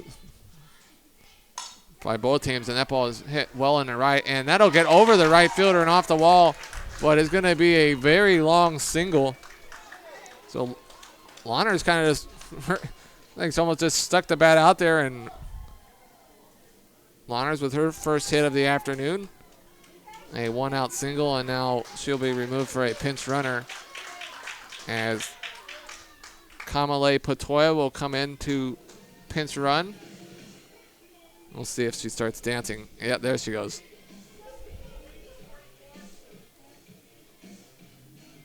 Well, that was, for her, a short dance. Patoya, one of 4 Tiger seniors. Your attention, please. Pinch running at first base for City Lawners, number 3, Kamale Patoy. And now batting for the Tigers, number 13, Alex Steinmel. So with a runner on first and 1 out, that'll bring up Alex Steinmel. Steinmel 2 for 3 on the day. Pair of singles just came around and scored. And first pitch swinging a slow roller to third. And they're going to go to second for the force out. And the throw is in time. Patoy out at second. So Steinmel reaches on the fielder's choice. 5-4, but now 2 outs. And the Tigers down to their final out, and that'll bring up Melanie Habib. Habib 1 for 2 on the day. She was hit by a pitch in her first at bat. Flew out to right the last time she was at the plate. And now another pinch runner. It's like Taylor Brink will go over to first and run for Steinmel. First base for the Tigers, number 25, Taylor Brink. So Tigers down to their final out.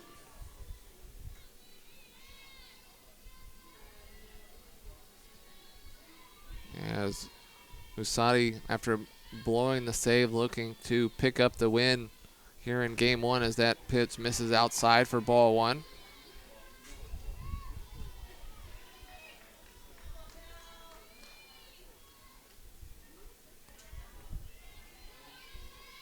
Certainly I've seen lots of offense here in game 1 of the doubleheader between the St. Mary's Gales and the Pacific Tigers as that pitch to Habib in there for strike 1.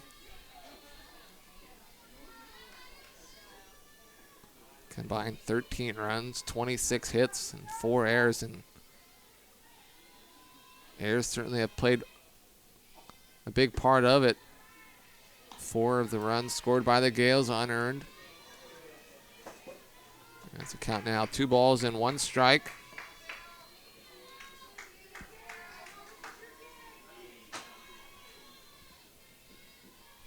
Santos on deck. Should Habib reach? And that pitch is fouled off straight back, and so the Tigers now down to their final strike.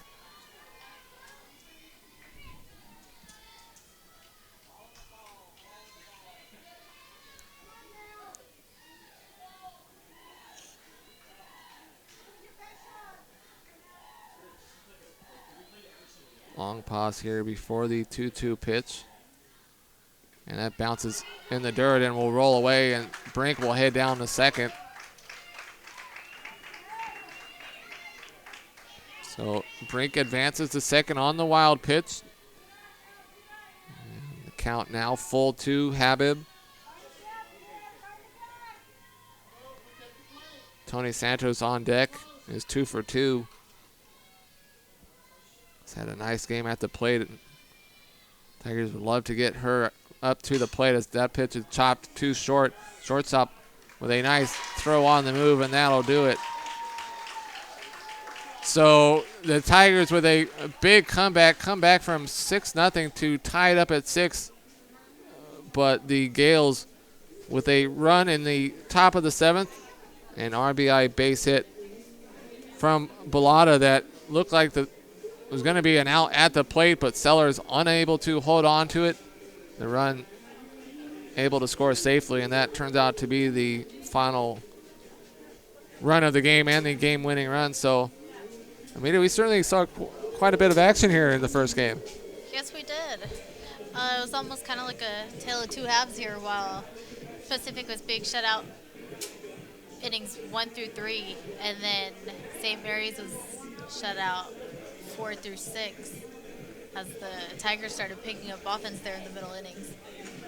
Yeah, but unfortunately the Gales were finally able to answer back with the final counter almost in the last round to come away with the 7-6 win. So that'll do it for game 1. We'll take about a 20-25 minute break and be back with game 2 as the St. Mary's Gales with 7 runs, 14 hits, and 1 error, while the Pacific Tigers with 6 runs, 12 hits, and 3 errors, as the Gales win game 1 by the score of 7-6. This is Pacific Softball on the W.TV.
Santos in right field. Cassie Gustafson at third base. Welcome back to Bill Simone Field here at the University of the Pacific. Paul Meiskens along with Amita Patel as we get set for the second game of today's doubleheader between the St. Mary's Gales and the Pacific Tigers after the Gales won game one by the score of 7-6. We get set for game number two.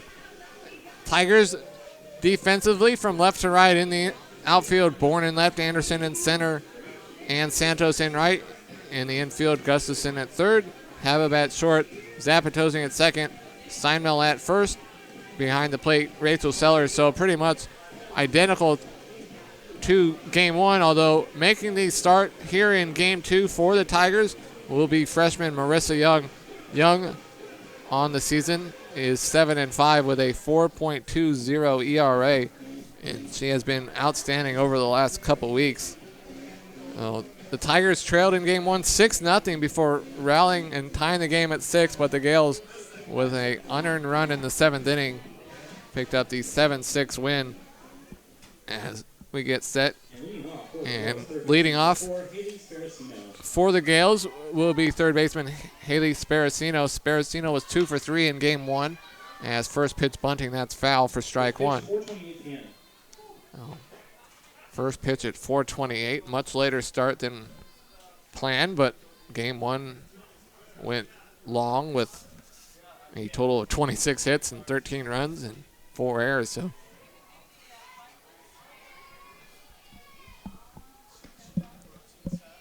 one misses outside for ball one. Young back on April 25th combined with Walters for a one-hitter, and that ball is lined foul down the right field line. That one-hitter was the first one-hit effort for the Tigers since March of 2012. Young was named West Coast Conference Pitcher of the Week earlier this season. As he 1-2 on the outside corner for strike three. Beautiful off-speed pitch there that had Sparacino staring. So down on strikes goes Sparacino for out number one. That'll bring up Erica Musgrave. Musgrave, a junior, hitting .232 on the season. She went 0 for 3 in the first game of the series. As first pitch from Young on the outside corner for strike one.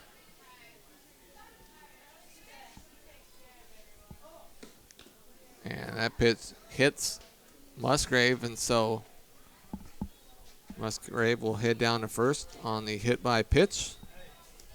And that'll now bring up catcher Andrea Hazel.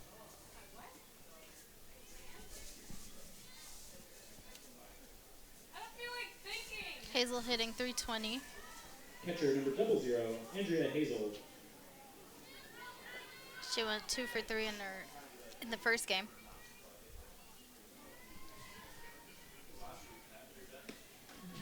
Pitch misses high, and Sellers jumps out to perhaps try to throw behind Musgrave, but holds on to it for ball one.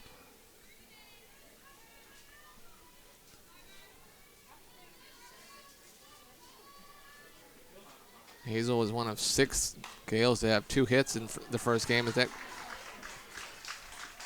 going to get away from Steinmel, and that'll be an error. So we saw errors play a big part in the first game.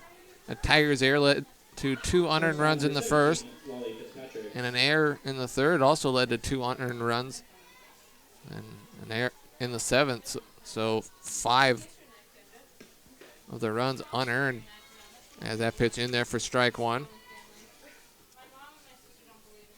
Laura Lee Fitzpatrick at the plate.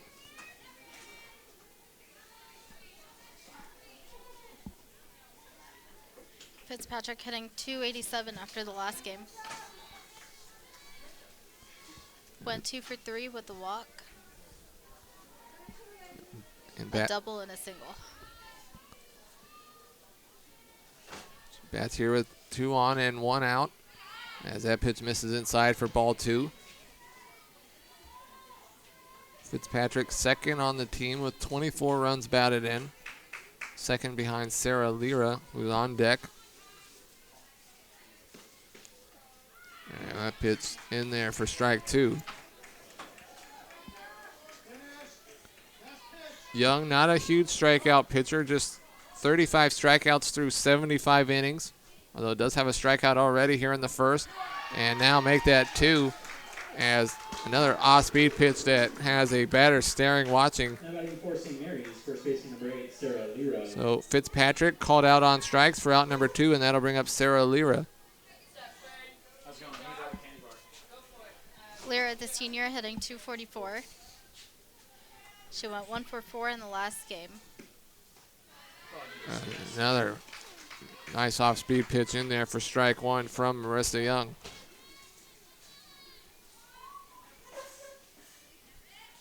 Not much of a breeze at the moment.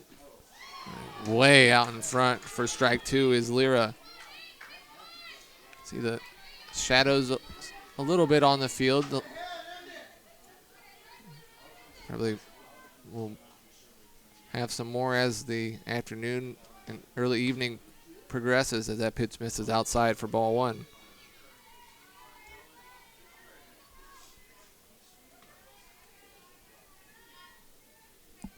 They're standing deep in the box, about as deep in the box as you can stand. As Young looking for that outside corner, misses for ball 2. Behind home plate here in game 2 is Jose Barraza. Russell Tanahana at first, and the home plate umpire from game 1, Scott Matthews, down at third. And that pitch is fouled off of her left foot.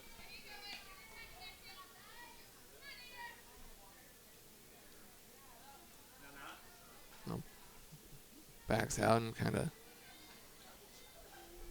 lifting her leg. Giving her time to make sure she's all right after falling off of the almost her ankle, inside part of her front foot, as the 2-2 pitch fouled straight back.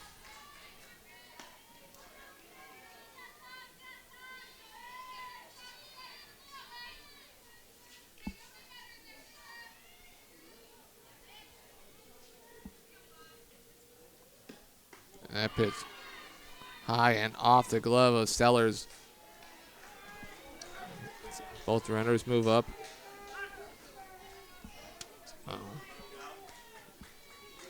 Gale's yet to have a base hit, but a hit by a pitch, an error. Now a wild pitch has 2 runners in scoring position with 2 outs.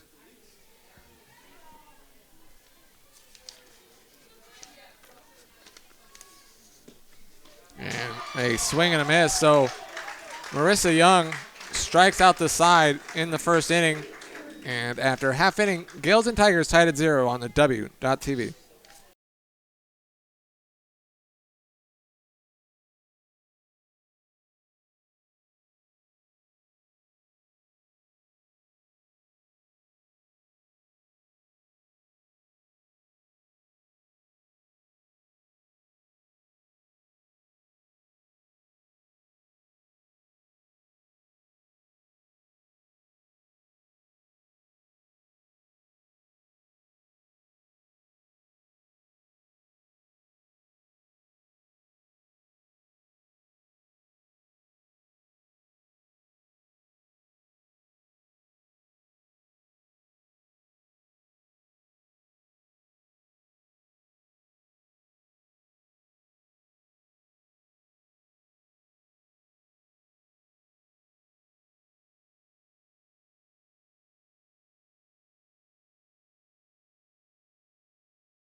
we head to the bottom of the first. No score between the Gales and the Tigers, as the Tigers will be facing Caitlin Witt. Leading off the bottom of the first inning for the Pacific Tigers, center fielder number 12, Sarah Anderson. Caitlin Witt, a freshman right-hander on the season, 3-8 with a 5.25 ERA, making just her 12th start of the season. The reigning West Coast Conference Pitcher of the Week, Katie Moss, pitched in Game 1, allowed 4 earned runs through 5. As Sarah Anderson, on the first pitch, it's a high fly ball in the infield, and making the catch is the third baseman Sparacino, despite first baseman Lira almost reaching over and taking it away. So Anderson is retired for out number 1, and that'll bring up Molly Bourne. Now batting left fielder number 30, Molly Bourne. Bourne, the freshman, is hitting .296 after the first game. She went 0 for 4. And that pitch bounces in the dirt. Bourne, one of several freshmen in the starting lineup for the Tigers, as has been the case all season long. One of 5 Tigers to start now in all 55 games. As a big swing and a miss there for strike 1.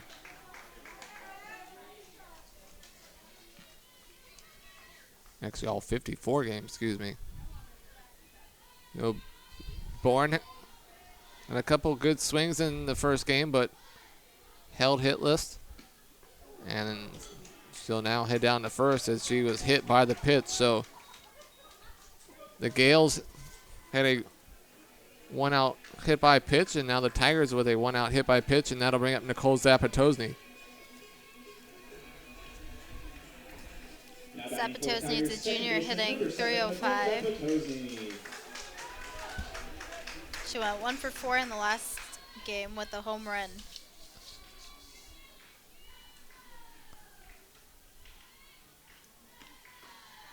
As the first pitch to Zapatosny from Witt on the outside corner. Witt threw 65 and a third innings, has walked 30 and struck out 13, so not a big strikeout pitcher. Although, could say the same for Marissa Young, and she struck out the side in the top half of the inning. As Zapatosny now down no balls and 2 strikes.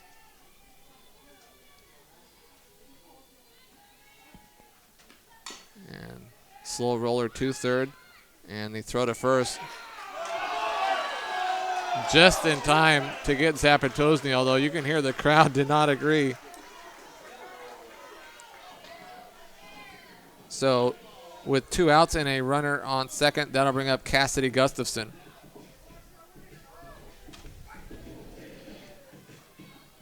Now batting for the Tigers, third baseman number 74, Cassidy Gustafson.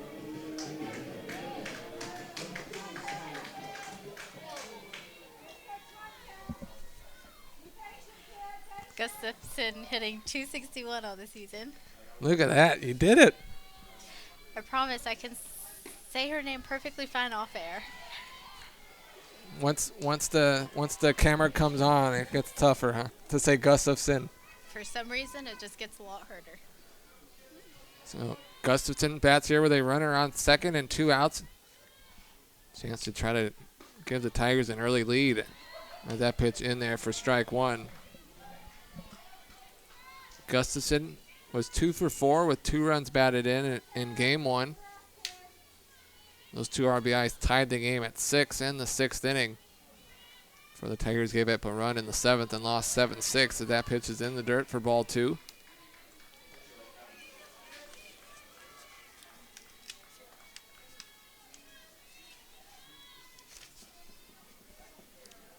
Bourne, the runner, at second.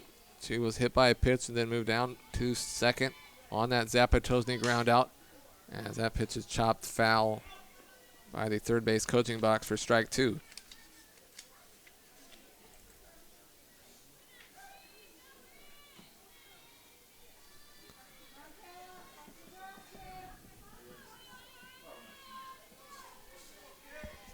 Gustafson on the season has 6 home runs, 28 runs batted in.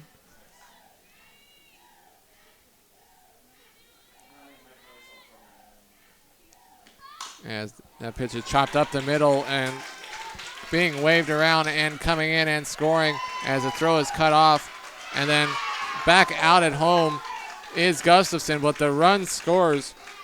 So Gustafson with an RBI base hit scores Bourne, and after 1 inning, Tigers lead the Gales 1-0 on the W.TV.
That one's harder.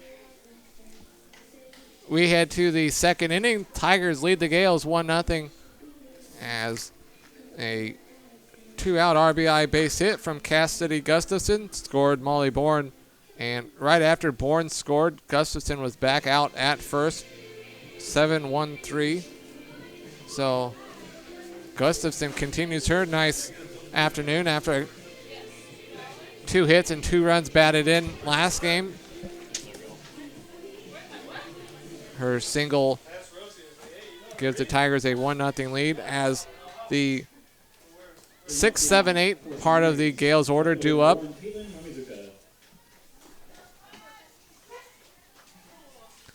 As Caitlin Mamazuka will lead it off for the Gales. Mamazuka, the junior, hitting .244 on the season. She went 2 for 4 in in the last game.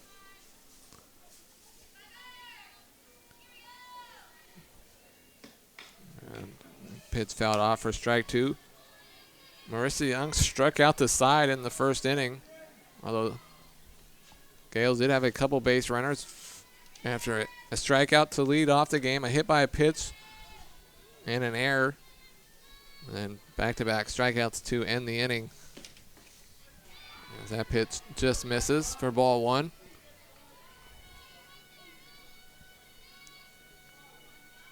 I mentioned Young averages less than half a strikeout an inning, but 3 strikeouts in the first inning.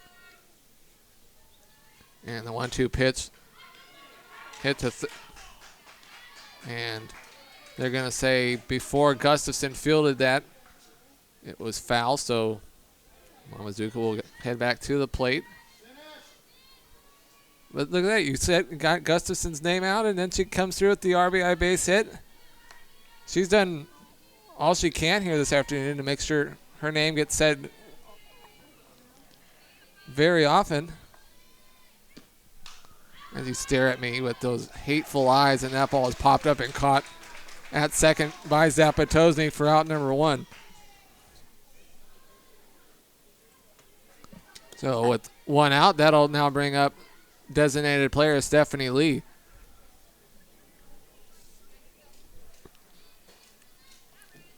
Lee, the senior, hitting 233 on the season. She went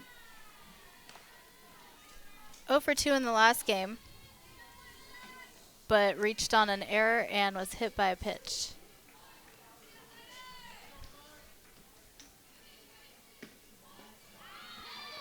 Another nice off-speed pitch there from Young for strike one.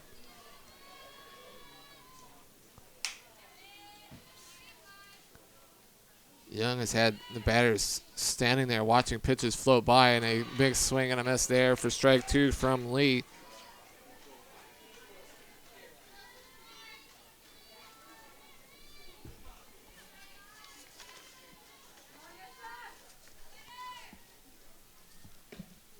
And that pitch landed well shy of home and rolled over the plate for ball two.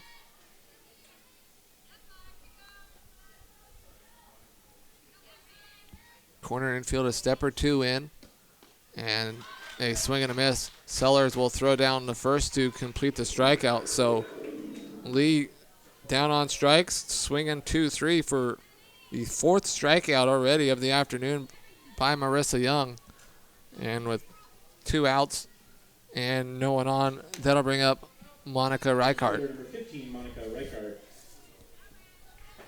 Reichart Jr. hitting 229 on the season. She went 2 for 3 in the last game with a couple of base hits. And now head in the count 1-0 is Reichert.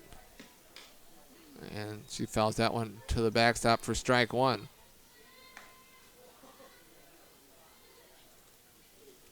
So both teams' offenses put on a show in the first game.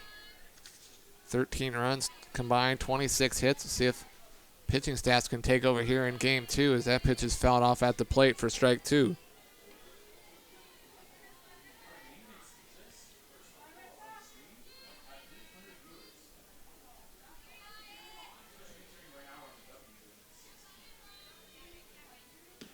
And nice job there by Gustafson. Fielding that from her knees quickly with the strong throw. So an outstanding play there from Cassidy Gustafson. And a 1-2-3 top of the second. After an inning and a half, Tigers lead the Gales 1-0 on the W.TV.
Welcome back to Bill Simone Field here at the University of the Pacific. Beautiful afternoon, early evening. Paul Meiskens along with Amita Patel as the Tigers lead the Gales 1-0.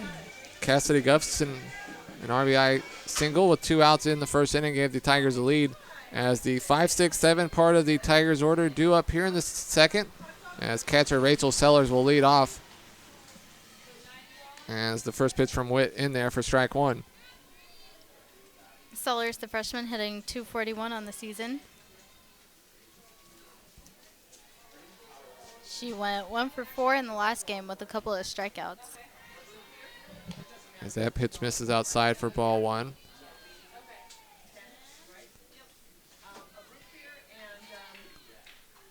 She also had an error in the 7th inning, although tough air to give her.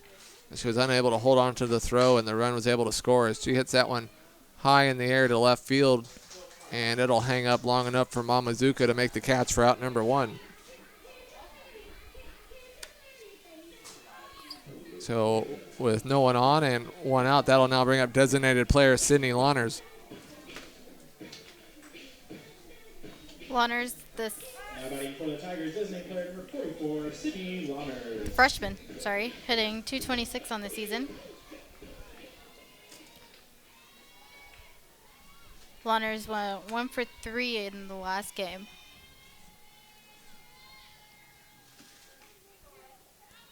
That's the first pitch from Witt in there for strike 1.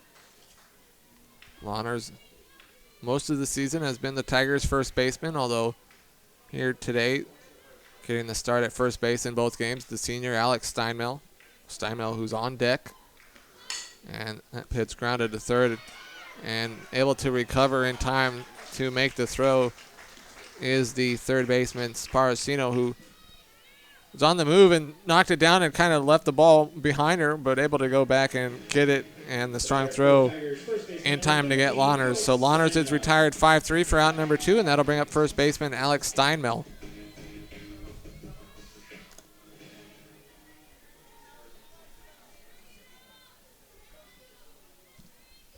Steinmel, the senior, hitting .236 on the season.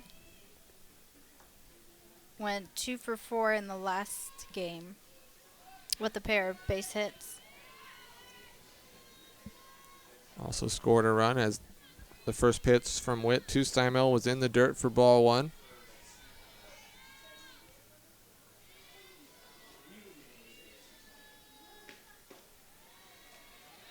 And the count now goes to 2 balls and no strikes. It's 1 hit so far combined between the two teams here with 2 outs in the bottom of the second. Caitlin Witt gets the game 2 start for the Gales, and that ball is hammered off the fence in left center, a couple of feet to the left of the B and Bill Simone. And sliding into second just ahead of the throw is Steinmel, so a 2-out double from Steinmel. She hit that one well, although didn't quite have the height to clear the wall. Landing about midway up the fence and sliding in head first ahead of the throw. So a 2-out double from Steinmel, and that'll bring up shortstop Melanie Habib. Habib, the junior, hitting .146 on the season. She went 1 for 3 in the last game.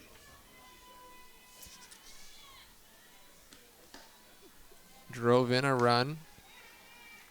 Her 10th RBI of the season.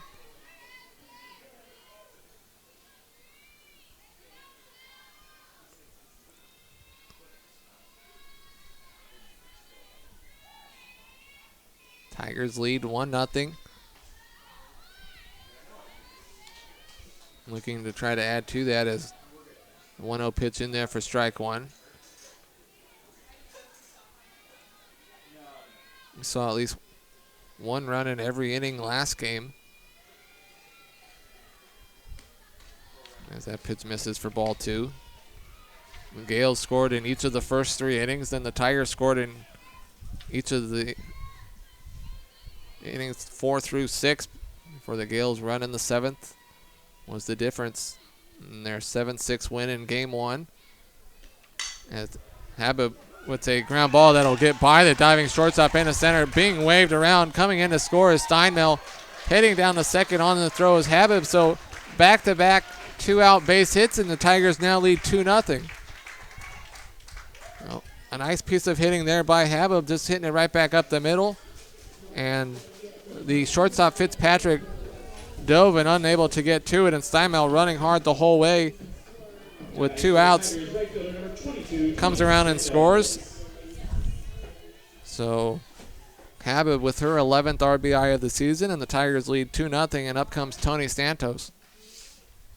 Santos quickly shows bunt, and it dives right in front of home, but a nice job there by the catcher Hazel to field that and quickly make the throw. But A 2-out double by Steinmill, and then a 2-out RBI base hit from Melanie Habib, and the Tigers lead 2-0 after 2 innings on the W.TV. Tigers leading 1-1 on 2 hits.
We head to the 3rd inning here at Bill Simone Field with the Tigers leading the Gales 2-0 as the 9-1-2 part of the order due up for the Gales as right fielder Shannon Lowe will lead it off.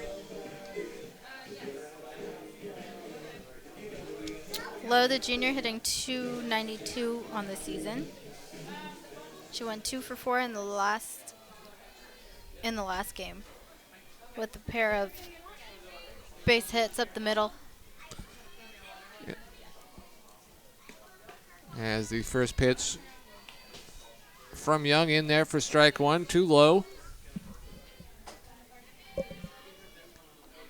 Young has yet to allow a hit, although Gales have had some base runners after a hit by a pitch in an error in the first inning, as way out in front is Low for strike 2.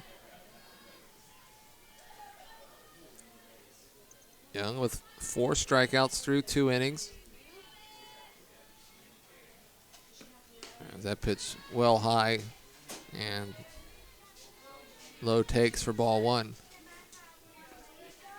Another pitch even you would have held up on, right? Maybe? Maybe. As a couple hopper to Zapatozzi at second, who will make the short throw, so Low is retired on the 4-3 ground out for out number 1, and back to the top of the order, and Haley Sparacino.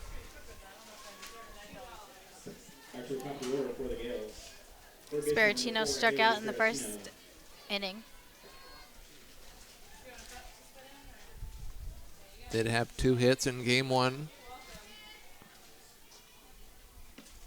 As first pitch swinging a high fly ball into left center, and making the catch in center field, Sarah Anderson.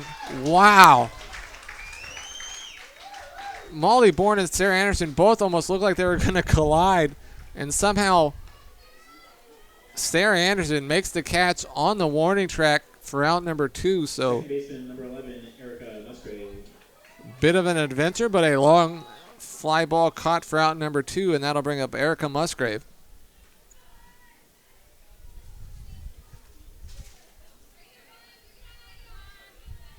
Musgrave was hit by a pitch in the first inning. And beautiful off-speed pitch there for strike 1.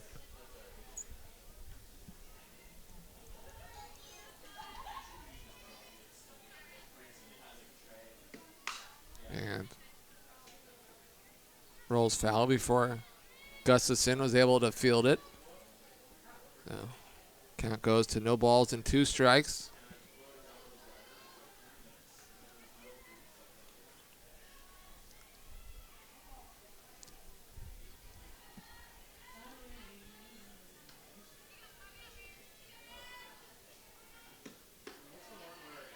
Fastball misses high.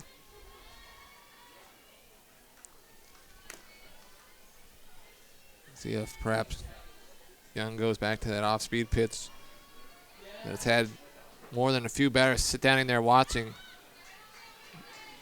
So Musgrave able to foul that off and stay alive.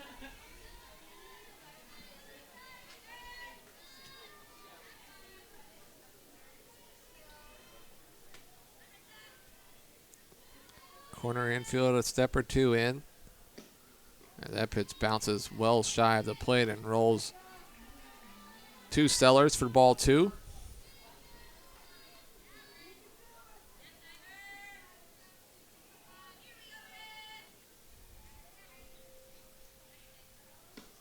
And a 2-hopper to have a bat short. Her strong throw in plenty of time. So a 1-2-3 top of the 3rd inning. And after 2.5 innings, Tigers lead the Gales 2-0 on the W.TV.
We head to the bottom of the 3rd inning. Tigers lead the Gales 2-0.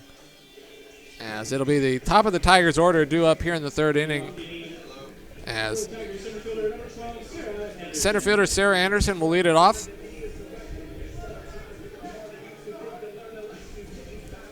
Anderson popped up to the circle in her first at bat, and it was caught, fielded by the 3rd baseman.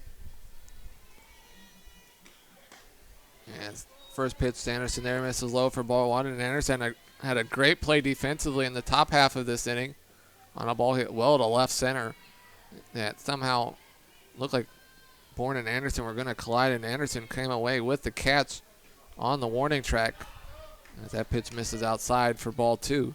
It looked like Bourne had made the catch until Anderson held her hand up with the ball in her hand. Yeah, somehow almost how did it get by Bourne to Anderson with both of them there on the very narrow warning track.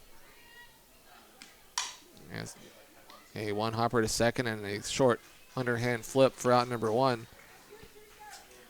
So Anderson is retired 4-3, and that'll bring up Molly Bourne. The batter for the Tigers, left fielder number 30, Molly Bourne. Bourne was hit by a pitch and reversed that bat. She then came in and scored on Gustafson's RBI single.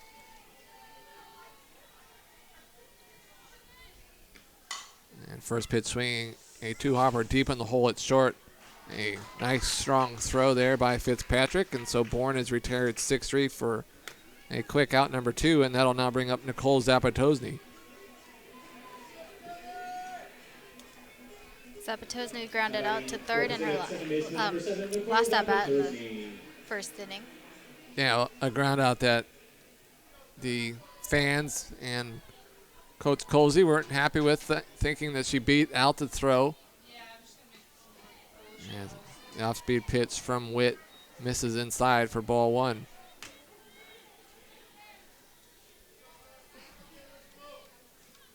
But her ground out put Bourne at second base with 2 outs, and then was able to score on a base hit to give the Tigers a 1-0 lead as that pitch in there for strike 1. Amita, do you happen to know who's on deck? That would be the 3rd baseman. And her name would be? And that pitch misses low for ball 2.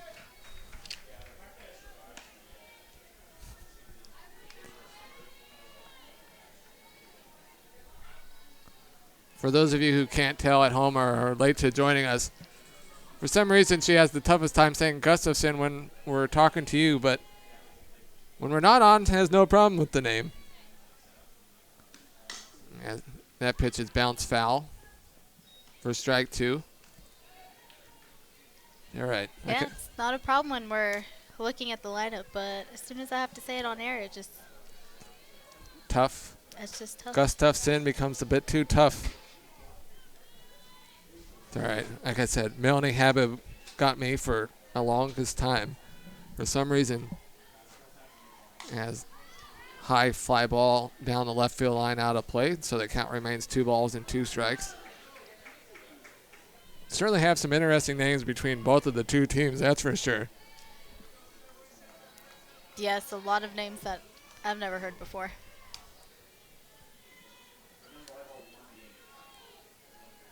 Yeah, not a lot of Smith and Joneses.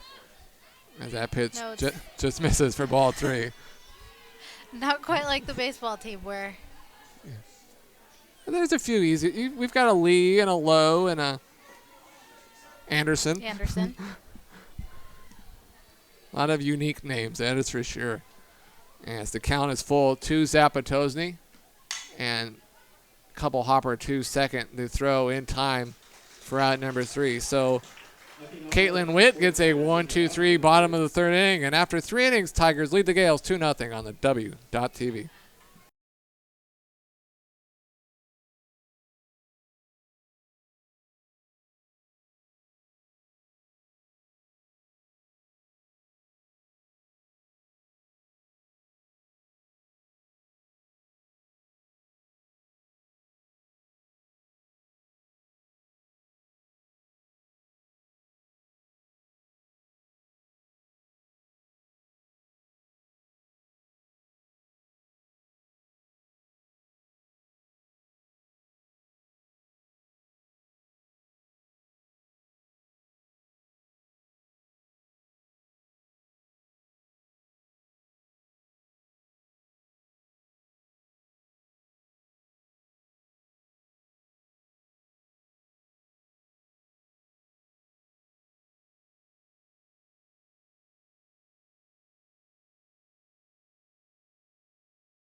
Welcome back to Bill Simone Field as we head to the 4th inning.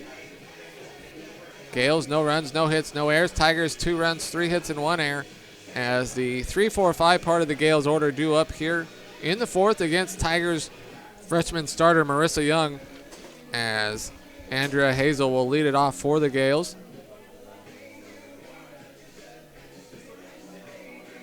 Hazel reached on an error in her in the 1st inning. Catcher number 00, Andrea Hazel. Hazel had 2 hits in game 1. He entered game 2 batting .320. And that pitch misses low for ball 1. Since Hazel reached on that error, Young has retired 8 straight. As that pitch bounces in the dirt a couple feet in front of home for ball 2.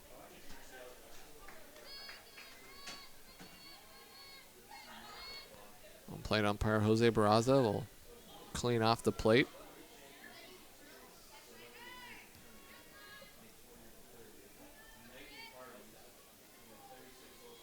Bit of a breeze blowing out towards left center. As that 2-0 is going to get past Zapatosny into right field. No chance for Santos to try to throw out Hazel, so the first hit of the evening here in game 2 for the Gales as Hazel leads it off with a single to right, and that'll bring up Fitzpatrick. Shortstop number 17, Wally Fitzpatrick. Fitzpatrick struck out looking in her first at-bat. As that pitch is grounded foul down the left field line.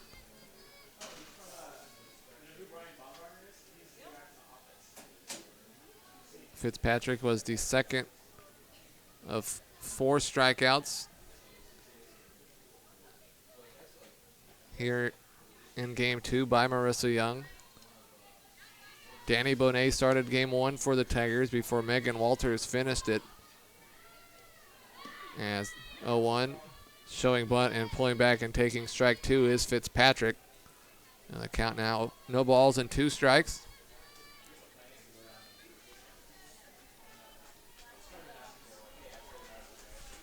Hazel at first does have 1 stolen base on the season as that pitch misses outside for a ball, and Sellers throws down to first behind Hazel. Really wasn't that far off the base and easily back in safely. And now a roller that gets by Zapatozny into right field. Should be the second error of the game against the Tigers. Is really not a bad hop, but a slow roller that perhaps a little bit difficult because of a backhand, but after all that is said, a base hit is going to be ruled.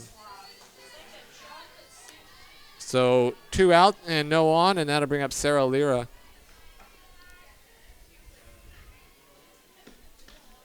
Lira struck out in her first at-bat.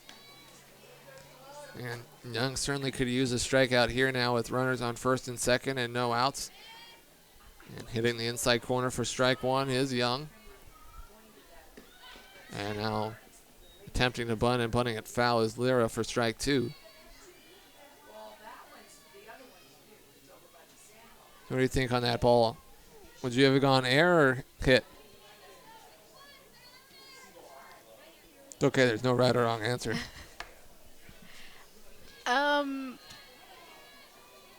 I had given it a hit.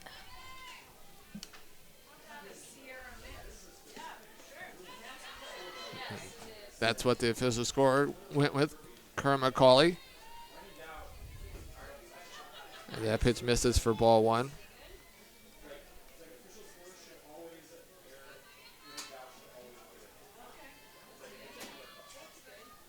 One ball and 2 strikes. That Osby pitched well high, and Sellers again fakes a throw, and Young kind of leaning back in case the throw went through.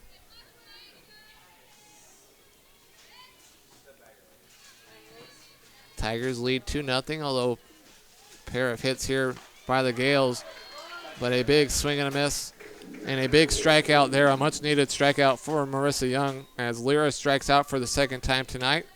The 5th strikeout of the game for Young, and that'll bring up Caitlin Mamazuka.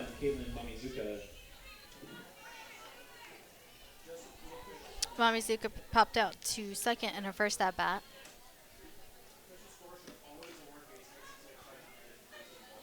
As Mamazuka fouls off the first pitch. Mamazuka was 2 for 4 in game 1 with an RBI. Bats here with a couple base runners on and 1 away. There's that pitch in the dirt for ball 1.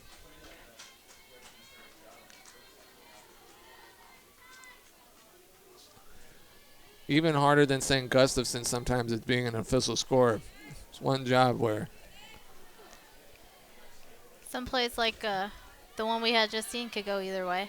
yeah, there's lots of times where it's very obvious to everybody that it's a hit or an error. Right.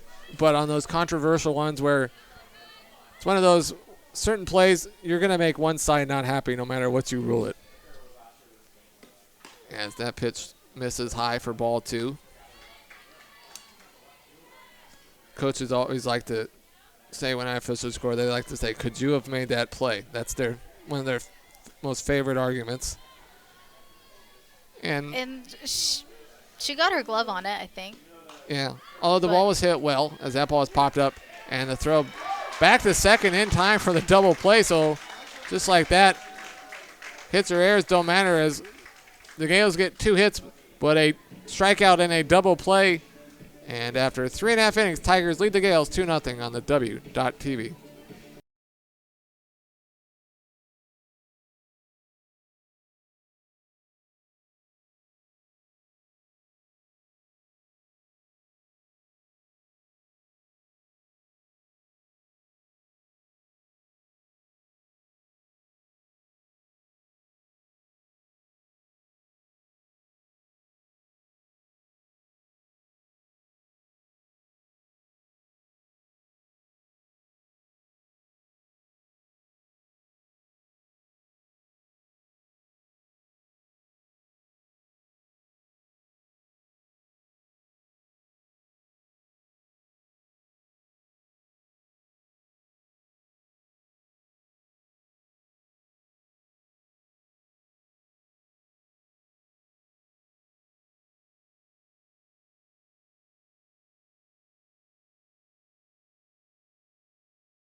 Cassidy Gustafson. Welcome back to Bill Simone Field as we head to the bottom of the 4th inning with the Tigers in front 2-0. Paul Meiskens along with Amita Patel.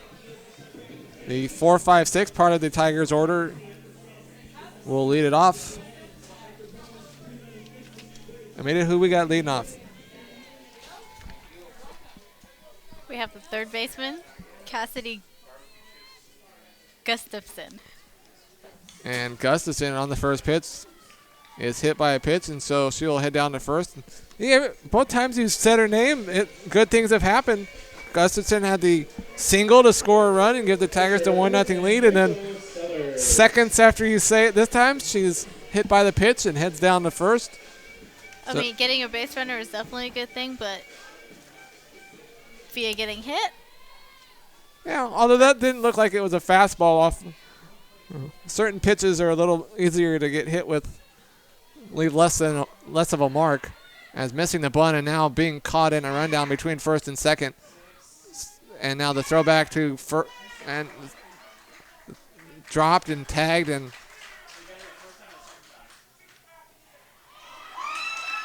now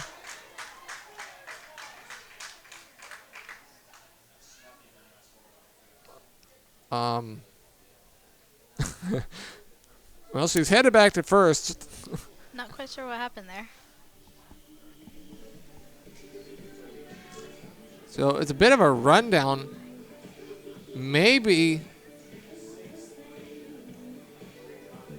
one of the players tripped her during the rundown. I'm not sure. He said something about her being on the ground. Yeah. One of those things. It's when you think you've seen everything during a baseball or a softball game. Something happens that leaves you going, what the heck just happened? And now huddles all over the place. Umpires huddling between first and second. Gale's all in a huddle around the circle. Pacific coaches in a little huddle of their own. Batters in a huddle. Got our own little huddle here in the press box. Everybody's talking this over. We're trying to figure out what to do next, or Sellers missed the bunt, and then Gustafson was caught in no man's land between first and second, and the catcher, Hazel, did a nice job to come out and run towards her. And then during the rundown, looked like Gustafson was going to be out for out number one, but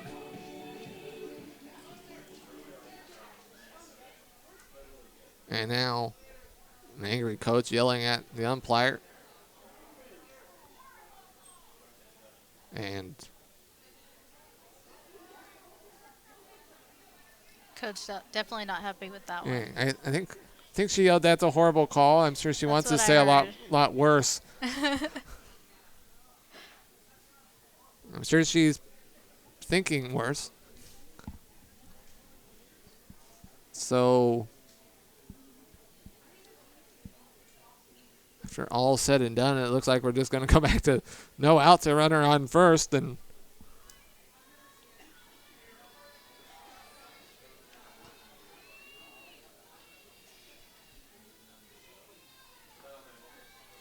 I think it'll be an 0-1 count. Actually, it'll be a 1-0 count, as Gustafson or Sellers didn't pulled back and took the ball, and now she'll show bunt again and pull back, and then she lines it into left field for a base hit. So just how they drew it up, right? That's what all the huddles were about. So Sellers pulls back and lines a base hit in the left field, and so the Tigers are first and second and no outs for Sydney Lawners.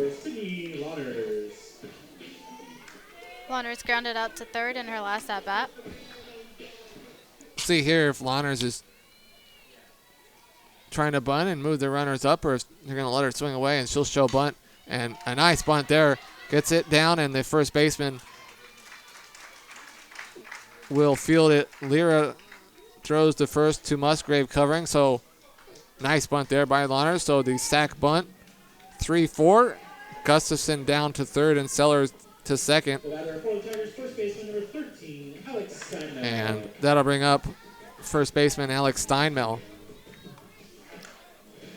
Steinmel had a double in her first at bat. 2-out double in the second. She then came in and scored, and she hits a deep fly ball to left field that will go over the wall. The left fielder, Mamazuko, looked like she was going to have a chance to make a catch on the warning track, and over her head it went.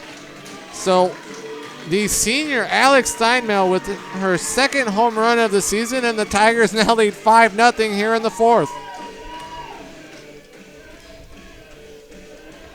Yeah, that one didn't look like it had the distance, but it just kept carrying out and right on over the fence there. Yeah, off the bat, it looked like it probably was going to be a sac fly to at least score a run, and then it just kept going. And certainly not the no-doubter that like Zapatozny's in the last game. But Alex Steinmel, the senior, hey, she's making the most of her final games here at Bill Simone Field, and you know, double in her first at bat, and now a 3-run home run here in the fourth. Her second home run of the season. And the Tigers lead 5-0. As Melanie Habib at the plate. Habib had a base hit in her last at bat and an RBI. Extended the Tigers lead to 2-0 in the second inning.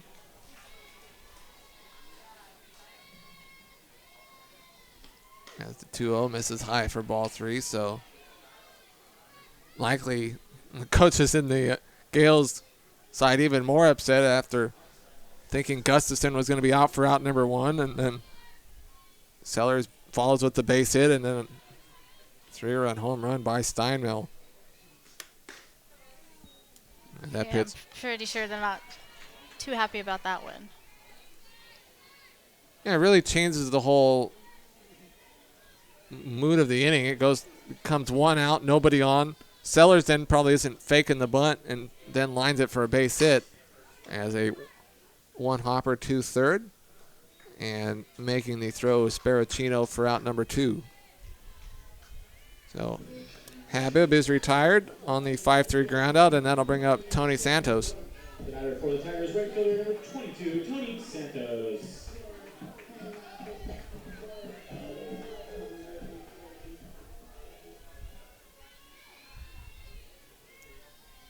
Santos is 0 for 1. First pitch swinging high chopper that's fielded, and a nice job there by Witt to field it and make the quick throw for out number 3. But Alex Steinmel with a 3-run home run, and the Tigers lead the Gales 5-0 after 4 innings on the W.TV.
Welcome back to Bill Simone Field here at the University of the Pacific, as the Tigers now lead 5-0 after a 3-run home run from Alex Steinmel in the bottom of the fourth, as the 7, 8, 9 part of the Gales order due up here in the fifth, as the Tigers look to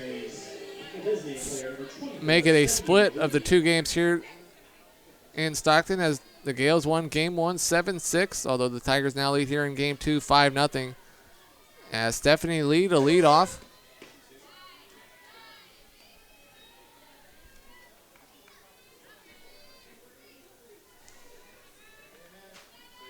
Lee struck out in her first at bat back in the second inning. Nice off-speed pitch in there for strike 2. The Gales got back-to-back hits to lead off the 4th inning, but then Young got her 5th strikeout of the game before a line-out double play to end the inning. As that pitch misses for ball 1.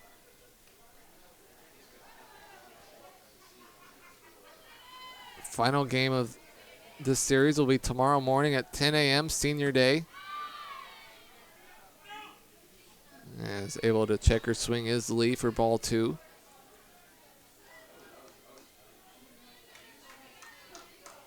Will be a crowded day around here at the University of the Pacific, as that is fouled off at the plate. So Lee will come back in. Have a baseball tournament going on at Klein Family Field. Interesting, I did not know that. Yeah. A college tournament, not West Coast Conference. And then softball here tomorrow morning, and then graduation tomorrow afternoon at the Spanos Center. So if you plan on coming to the game tomorrow, we recommend you come early. Good luck finding parking. Yeah, wear a comfortable pair of walking shoes. As Lee I don't know lines if all of us can do that. comfortable pair of walking shoes or parking. The walking shoes. Well, then make sure you get here early. As Lee with her first hit of the game, 3rd hit of the day of the game for the Gales, and that'll bring up Monica Reichart.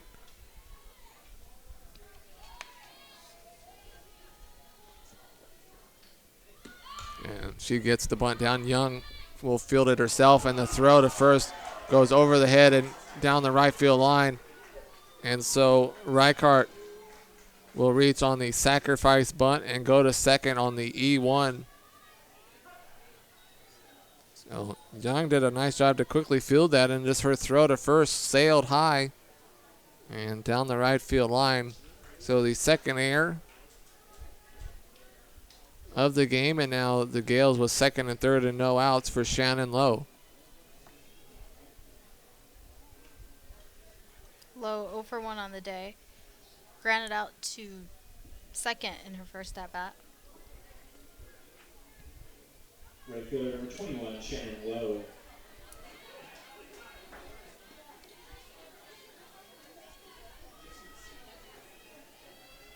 So Gales with their best chance to score here, but a one hopper to Gustafson at 3rd, and playing in, no chance for the runners to try to advance and score. So Lowe quickly retired 5-3. And back to the top of the order in Haley Sparacino. Third baseman number 4, Haley Sparacino.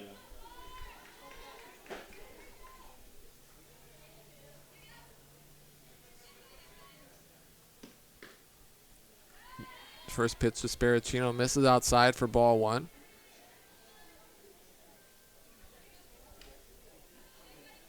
Sparacino 0 for 2 on the day. Struck out in her first at bat. And hit it, that one well to right. No chance to make that catch. So Sparacino got robbed on the warning track in her last at bat, and she wasn't going to be robbed there, as Haley Sparacino with a 3-run blast to right, her 4th home run of the season, and the Gales cut the deficit down to 2.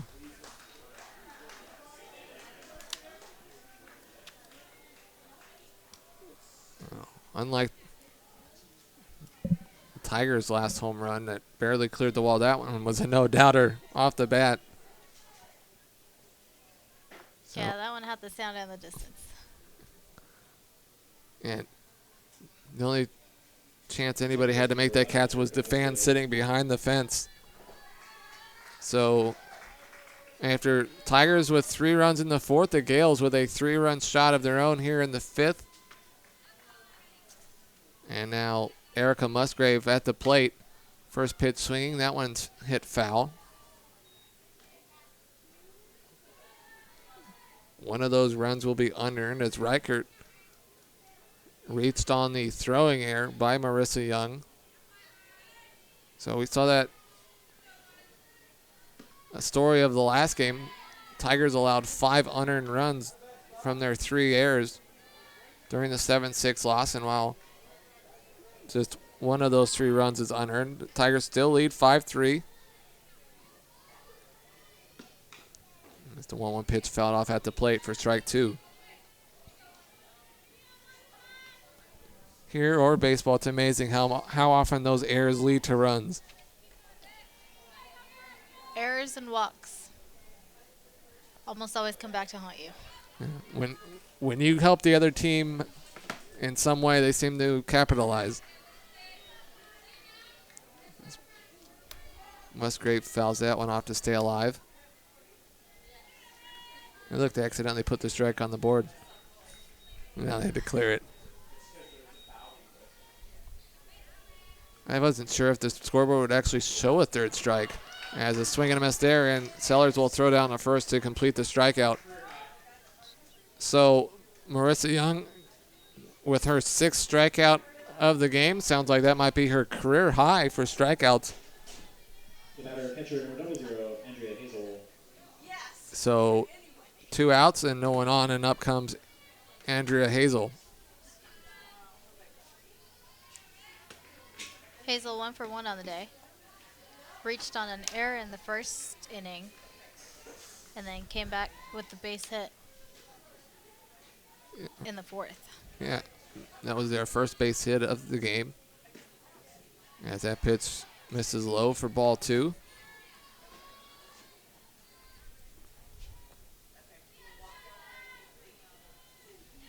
So 13 runs and 26 hits in the first game, and after the first couple innings, it looked like maybe we were going to have a pitcher's duel here, but offenses have picked it up a bit. Tigers, a 3-run homer in the 4th and a 3-run homer here in the 5th for the Gales.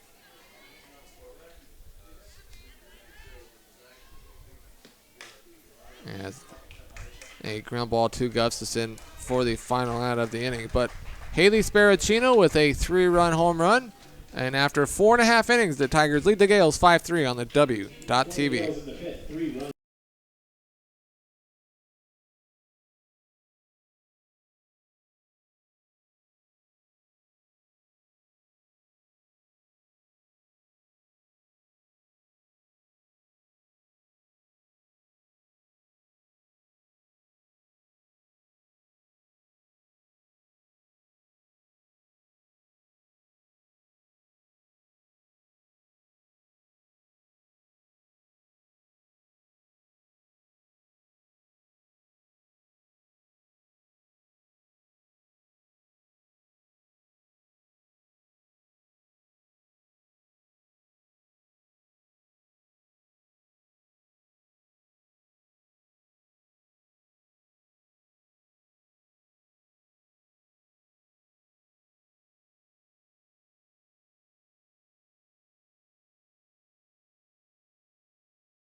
Welcome back to Bill Simone Field as we head to the bottom of the 5th inning.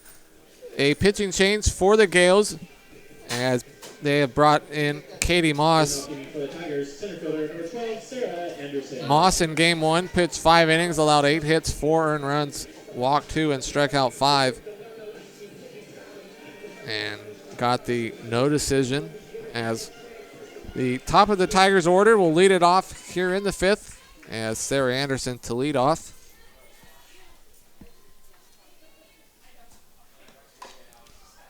As that first pitch is fouled off for strike 1. Anderson 0 for 2 on the day.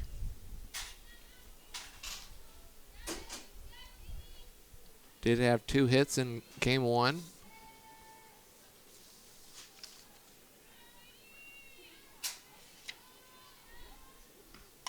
And a pop-up in the infield that will be easily caught by the shortstop, Fitzpatrick, for out number 1.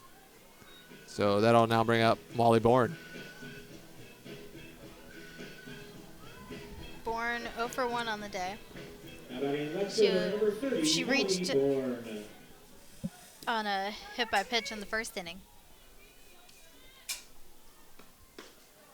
Is yet to get a hit here today. Was 0 for 3 in game 1. 0 for 1 here in game 2.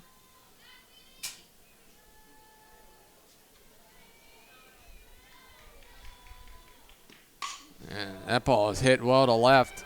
And will it go? And it lands on the warning track, and Bourne into second with a stand-up double. Really, we got blocked from where we're sitting, the roof of the Tigers dugout. And it looked like it landed Just barely fair. I want to say it hit that. the bottom of the fair foul pole, home run pole, like down the line. It might have hit on the fair side of the chalk. I mean, I It want to couldn't- see it. I saw like some white stuff fly up a little bit. Yeah. To say fair by not much would be an understatement. It really was barely foul. Just barely fair. Fair. Almost not much farther from going over the fence, too, or hitting higher up and hitting the pole for a home run. So Bourne, her first hit of the day, a one-out double.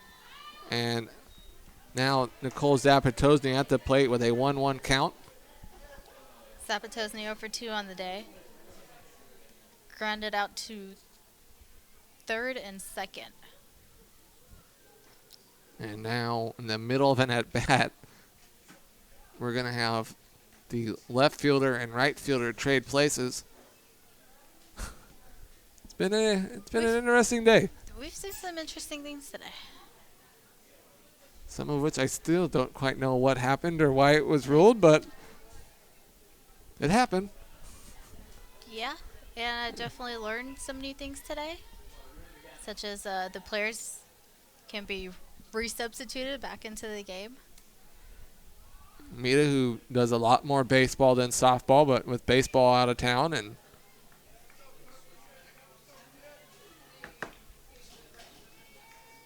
came on over and able to twist her arm and join me,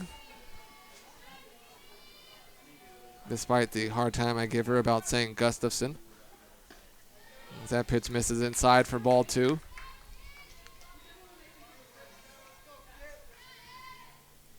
Couldn't ask for a nicer day weather-wise. Yeah, definitely a nice day. I don't know what the weather was like here yesterday, but it rained by my house. And a nice sliding catch there made in right field. Somehow able to catch that before it landed on the grass. So Zapatosny robbed of a base hit there. And so Now batting for the Tigers, third baseman. now number with 2 outs 74, Cassidy Gustafson. and a runner on second, that'll bring up Cassidy Gustafson. Yeah, rained here some last night as well, although not for long. As the first pitch to Gustafson in there on the inside corner for strike 1. Gustafson singled in Molly Bourne in the first to give the Tigers the lead. Gustafson then reached on a hit by a pitch in her last at-bat, and then a little bit of controversy as it looked like she was going to be out on the base paths, but for some reason they decided she gets to go back to first, and she was then on first base for Steinmel's home run. As that pitch lined foul, almost lined it into the open storage container. We've seen a lot of foul balls go that way. 1 ball and 2 strikes. And Gustafson chases the high heat and misses for strike 3. So the Tigers get a double from Molly Bourne, but do not score. After 5 innings, Tigers lead the Gales 5-3 on the W.TV.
We head to the 6th inning here at Bill Simone Field.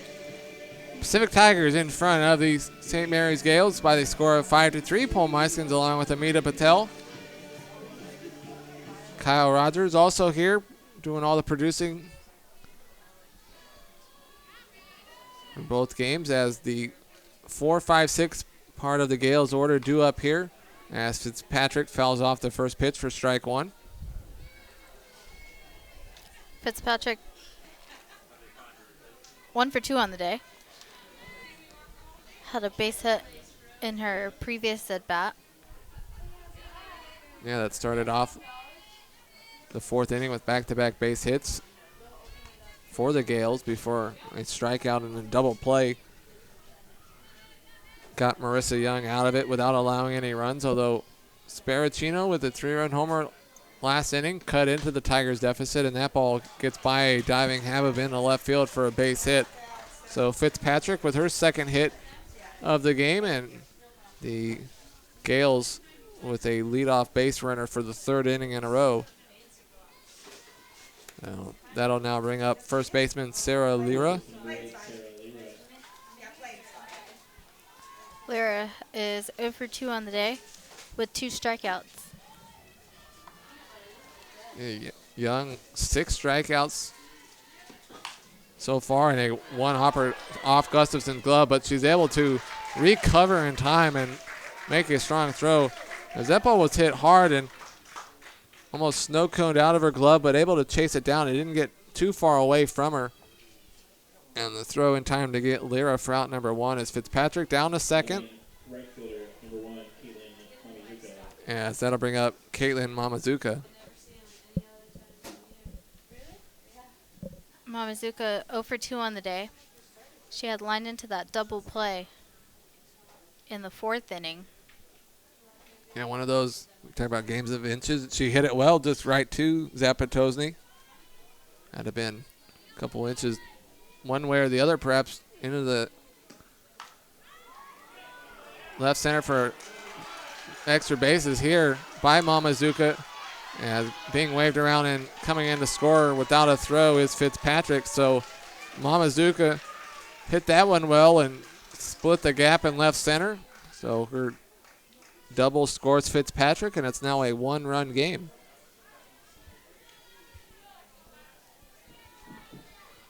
So that'll now bring up Stephanie Lee.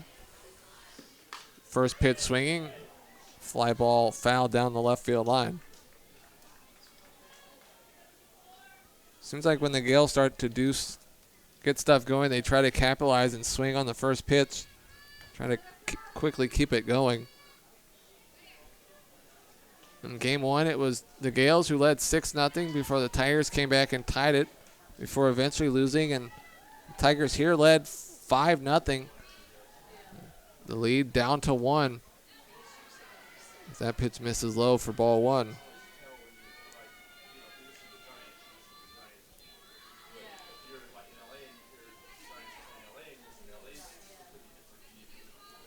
Lee on the season with 6 RBIs. A chance here to drive in a run and tie the game as that pitch misses low for ball 2. That double was Mamazuka's 11th double of the season, drove in her 17th run as a slow grounder to second, Zapatosny to first for the out, as Mamazuka goes down to third on the 4-3 ground out. And now looks like we're going to have a pinch hitter. So similar to last game, we saw Bellotta pinch hit for Rykart. In fact, Bellotta came through with a base hit in that pinch hit opportunity. So Bellotta to pinch hit for Rykart once again, this time with a runner on third and 2 outs.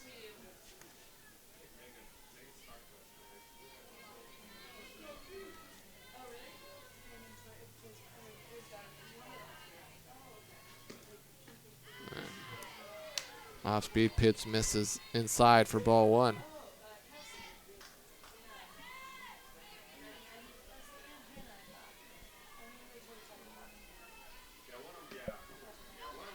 One 0 misses in the dirt. Young did not allow a hit through the first 3 innings.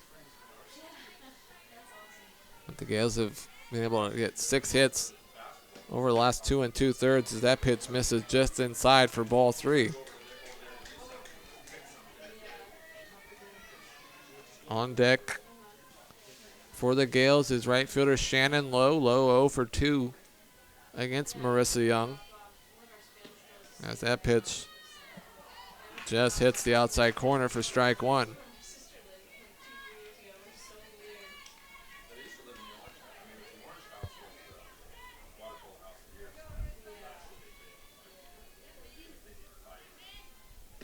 And that pitch, a one-hopper taken by Amita's favorite player, Cassidy Gustafson, firing across for the final out. So the Gales score a run, but leave a runner stranded at third after 5.5 innings. Tigers lead the Gales 5-4 on the W.TV.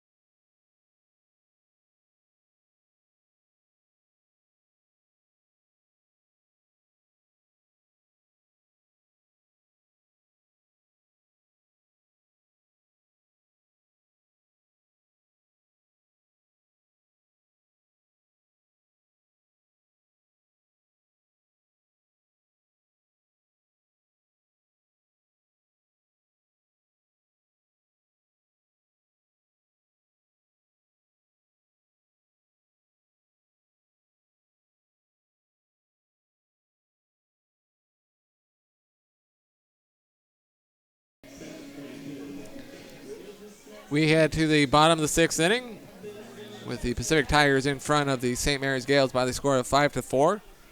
The 5, 6, 7 part of the order due up as catcher Rachel Sellers will lead off. And now batting for the Tigers, catcher number 10, Rachel Sellers. Sellers is 1 for 2 on the day.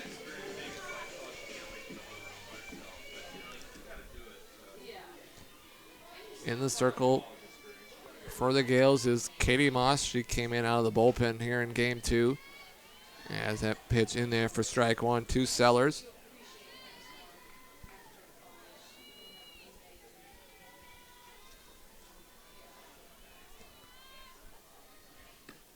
And a high pop-up headed back towards us. Get ready, Amina. Make the catch. Oh. As it bounced and sadly went a couple feet the wrong way, or we would have had that one. I was ready.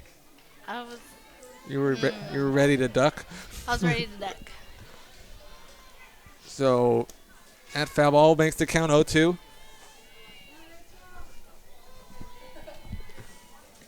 Look at that. The ball found its way to us.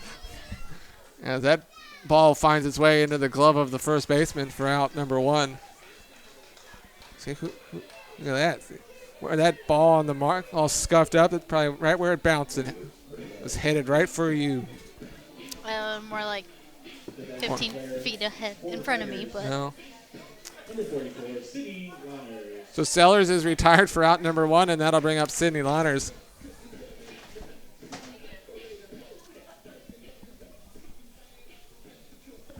Lawners 0 for 2 on the day. And now some paperwork being taken care of.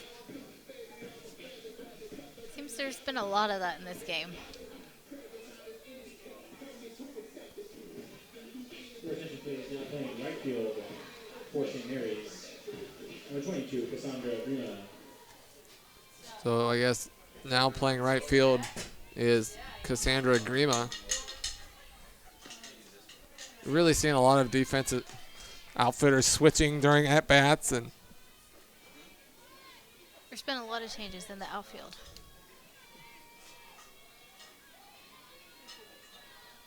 no balls, 1 strike to count 2 Lawners. As that pitch misses high for ball 1.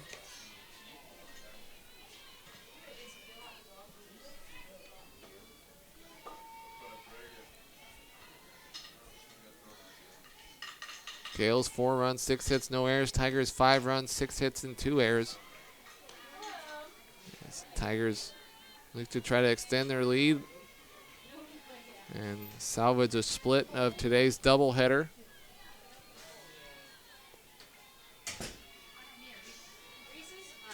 That's a 1-1 high fly ball that'll land off the front of a little cart. Is that what you would call it? Tractor? We call it the Gator. That's what you guys call it, the Gator? Yep. Off the front of the Gator. Did they let you drive that or no? Not sure. As Amita ponders that fly ball to right field is caught. So Grima, who we just found out is out there in right field, there to make the catch for out number 2. So 2 up and 2 down, and that'll now bring up Alex Steinmel. The batter for the Tigers, first baseman number 13, Alex Steinmel. Steinmel 2 for 2 on the day. She had the home run back in the 4th inning. Also doubled and scored in the 2nd. So the senior Steinmel having a great game here. As her 3-run home run in the 4th inning made it a 5-0 game. And right now, her scoring on that home run is the game-winning run.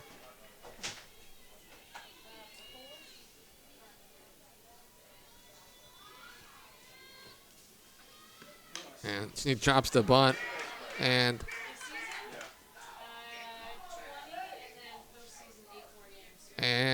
what do you know? We're going to have some more discussions.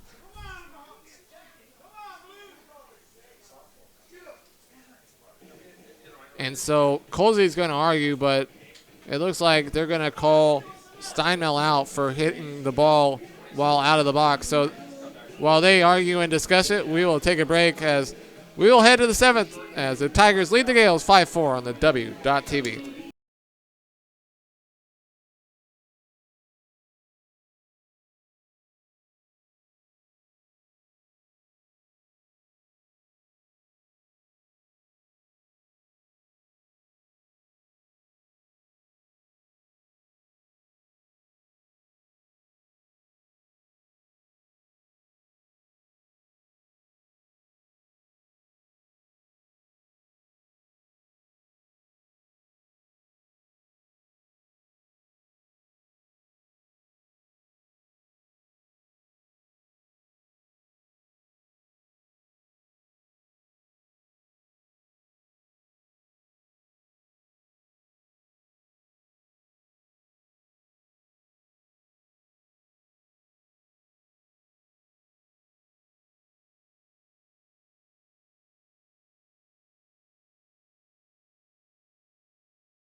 Pacific.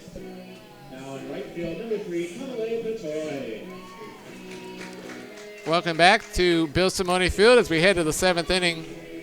Of course, a defensive change as coming in and playing right field will be Kamale Patoy. As the 9-1-2 part of the Gales order drew up here in the 7th inning against Marissa Young. As Young looks to try to pick up her 6th complete game of the season and her 8th win. As Tigers lead 5-4, as leading off will be Shannon Lowe. Lowe is 0 for 2 on the day. Grounded out to 2nd and 3rd in her previous 2 at-bats. As first pitch too low, misses low for ball 1. It's kind of hard not to say that. First pitch too low when it misses low. Even if it misses high, you just say it misses low. And that pitch just misses extra base hits by 5 feet or so as that goes foul down the right field line for strike 1.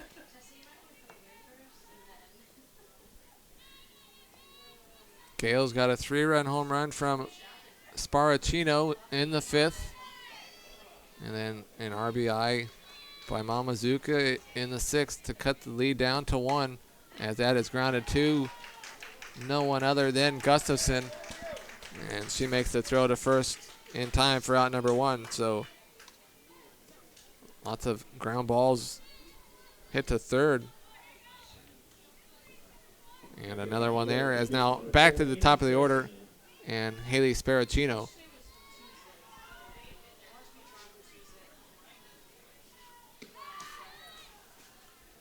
Sparacino 1 for 3 on the day.